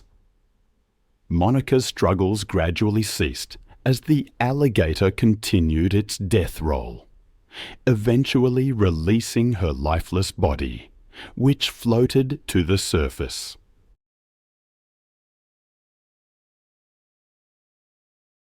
That afternoon, Sarah and Tom were hiking through a remote alpine meadow when they discovered something extraordinary: 2 black bear cubs playing in the tall grass, while their mother was nowhere to be seen. Sarah immediately recognized this as a once-in-a-lifetime photo opportunity. Black bears are North America's most common bear, but a mother with cubs? Well, that's a different story altogether. Their aggression and territoriality increase exponentially. They will attack without warning to defend their young, seeing any human presence as a mortal threat. I've read accounts of their incredible strength and speed, capable of running up to 30 mph through dense forest. It's a chilling thought. In this instance, a woman named Sarah was photographing bear cubs, and tragically, she paid the ultimate price. She and her fiancé Tom were on what should have been an unforgettable engagement trip. Sarah started taking pictures of the cubs from what she thought was a safe distance, but her excitement led her to move closer. Tom repeatedly urged her to keep her distance and leave, but she was the mother bear wasn't around. The cubs continued to play, wrestling in the meadow grass, and Sarah documented everything. Her photography session went on for almost 10 minutes, resulting in dozens of images. But Sarah made a fatal mistake. She positioned herself between the cubs and their natural escape route to the forest.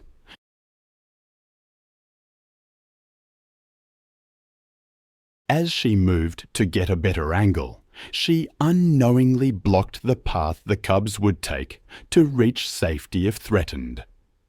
This triggered the protective instincts of their mother, who had been watching from the tree line. The mother bear's charge from the forest was swift and terrifying. The 200-pound female covered the distance in seconds, her powerful legs propelling her with surprising speed. Her fury was focused entirely on eliminating the perceived threat to her cubs. Sarah tried to retreat when she saw the charging bear, but her foot caught on a fallen log, and she tumbled backward, still clutching her camera. The mother bear reached Sarah before she could regain her footing, striking her with bone-crushing force. Her massive paw connected with Sarah's back, her razor-sharp claws raking across Sarah's spine and shoulders, the impact shattering several ribs. Sarah's camera flew from her grip as the bear's enormous weight pinned her to the ground. Her attempts to call for help were silenced by the crushing prise on her chest. The mother bear's powerful jaws clamped down on Sarah's neck, her crushing bite fracturing vertebrae and severing vital arteries. The bear's protective instincts drove her to continue the assault until she was certain the threat to her cubs had been completely eliminated. Within minutes, Sarah's movement ceased, the mother bear's brutal assault proving fatal.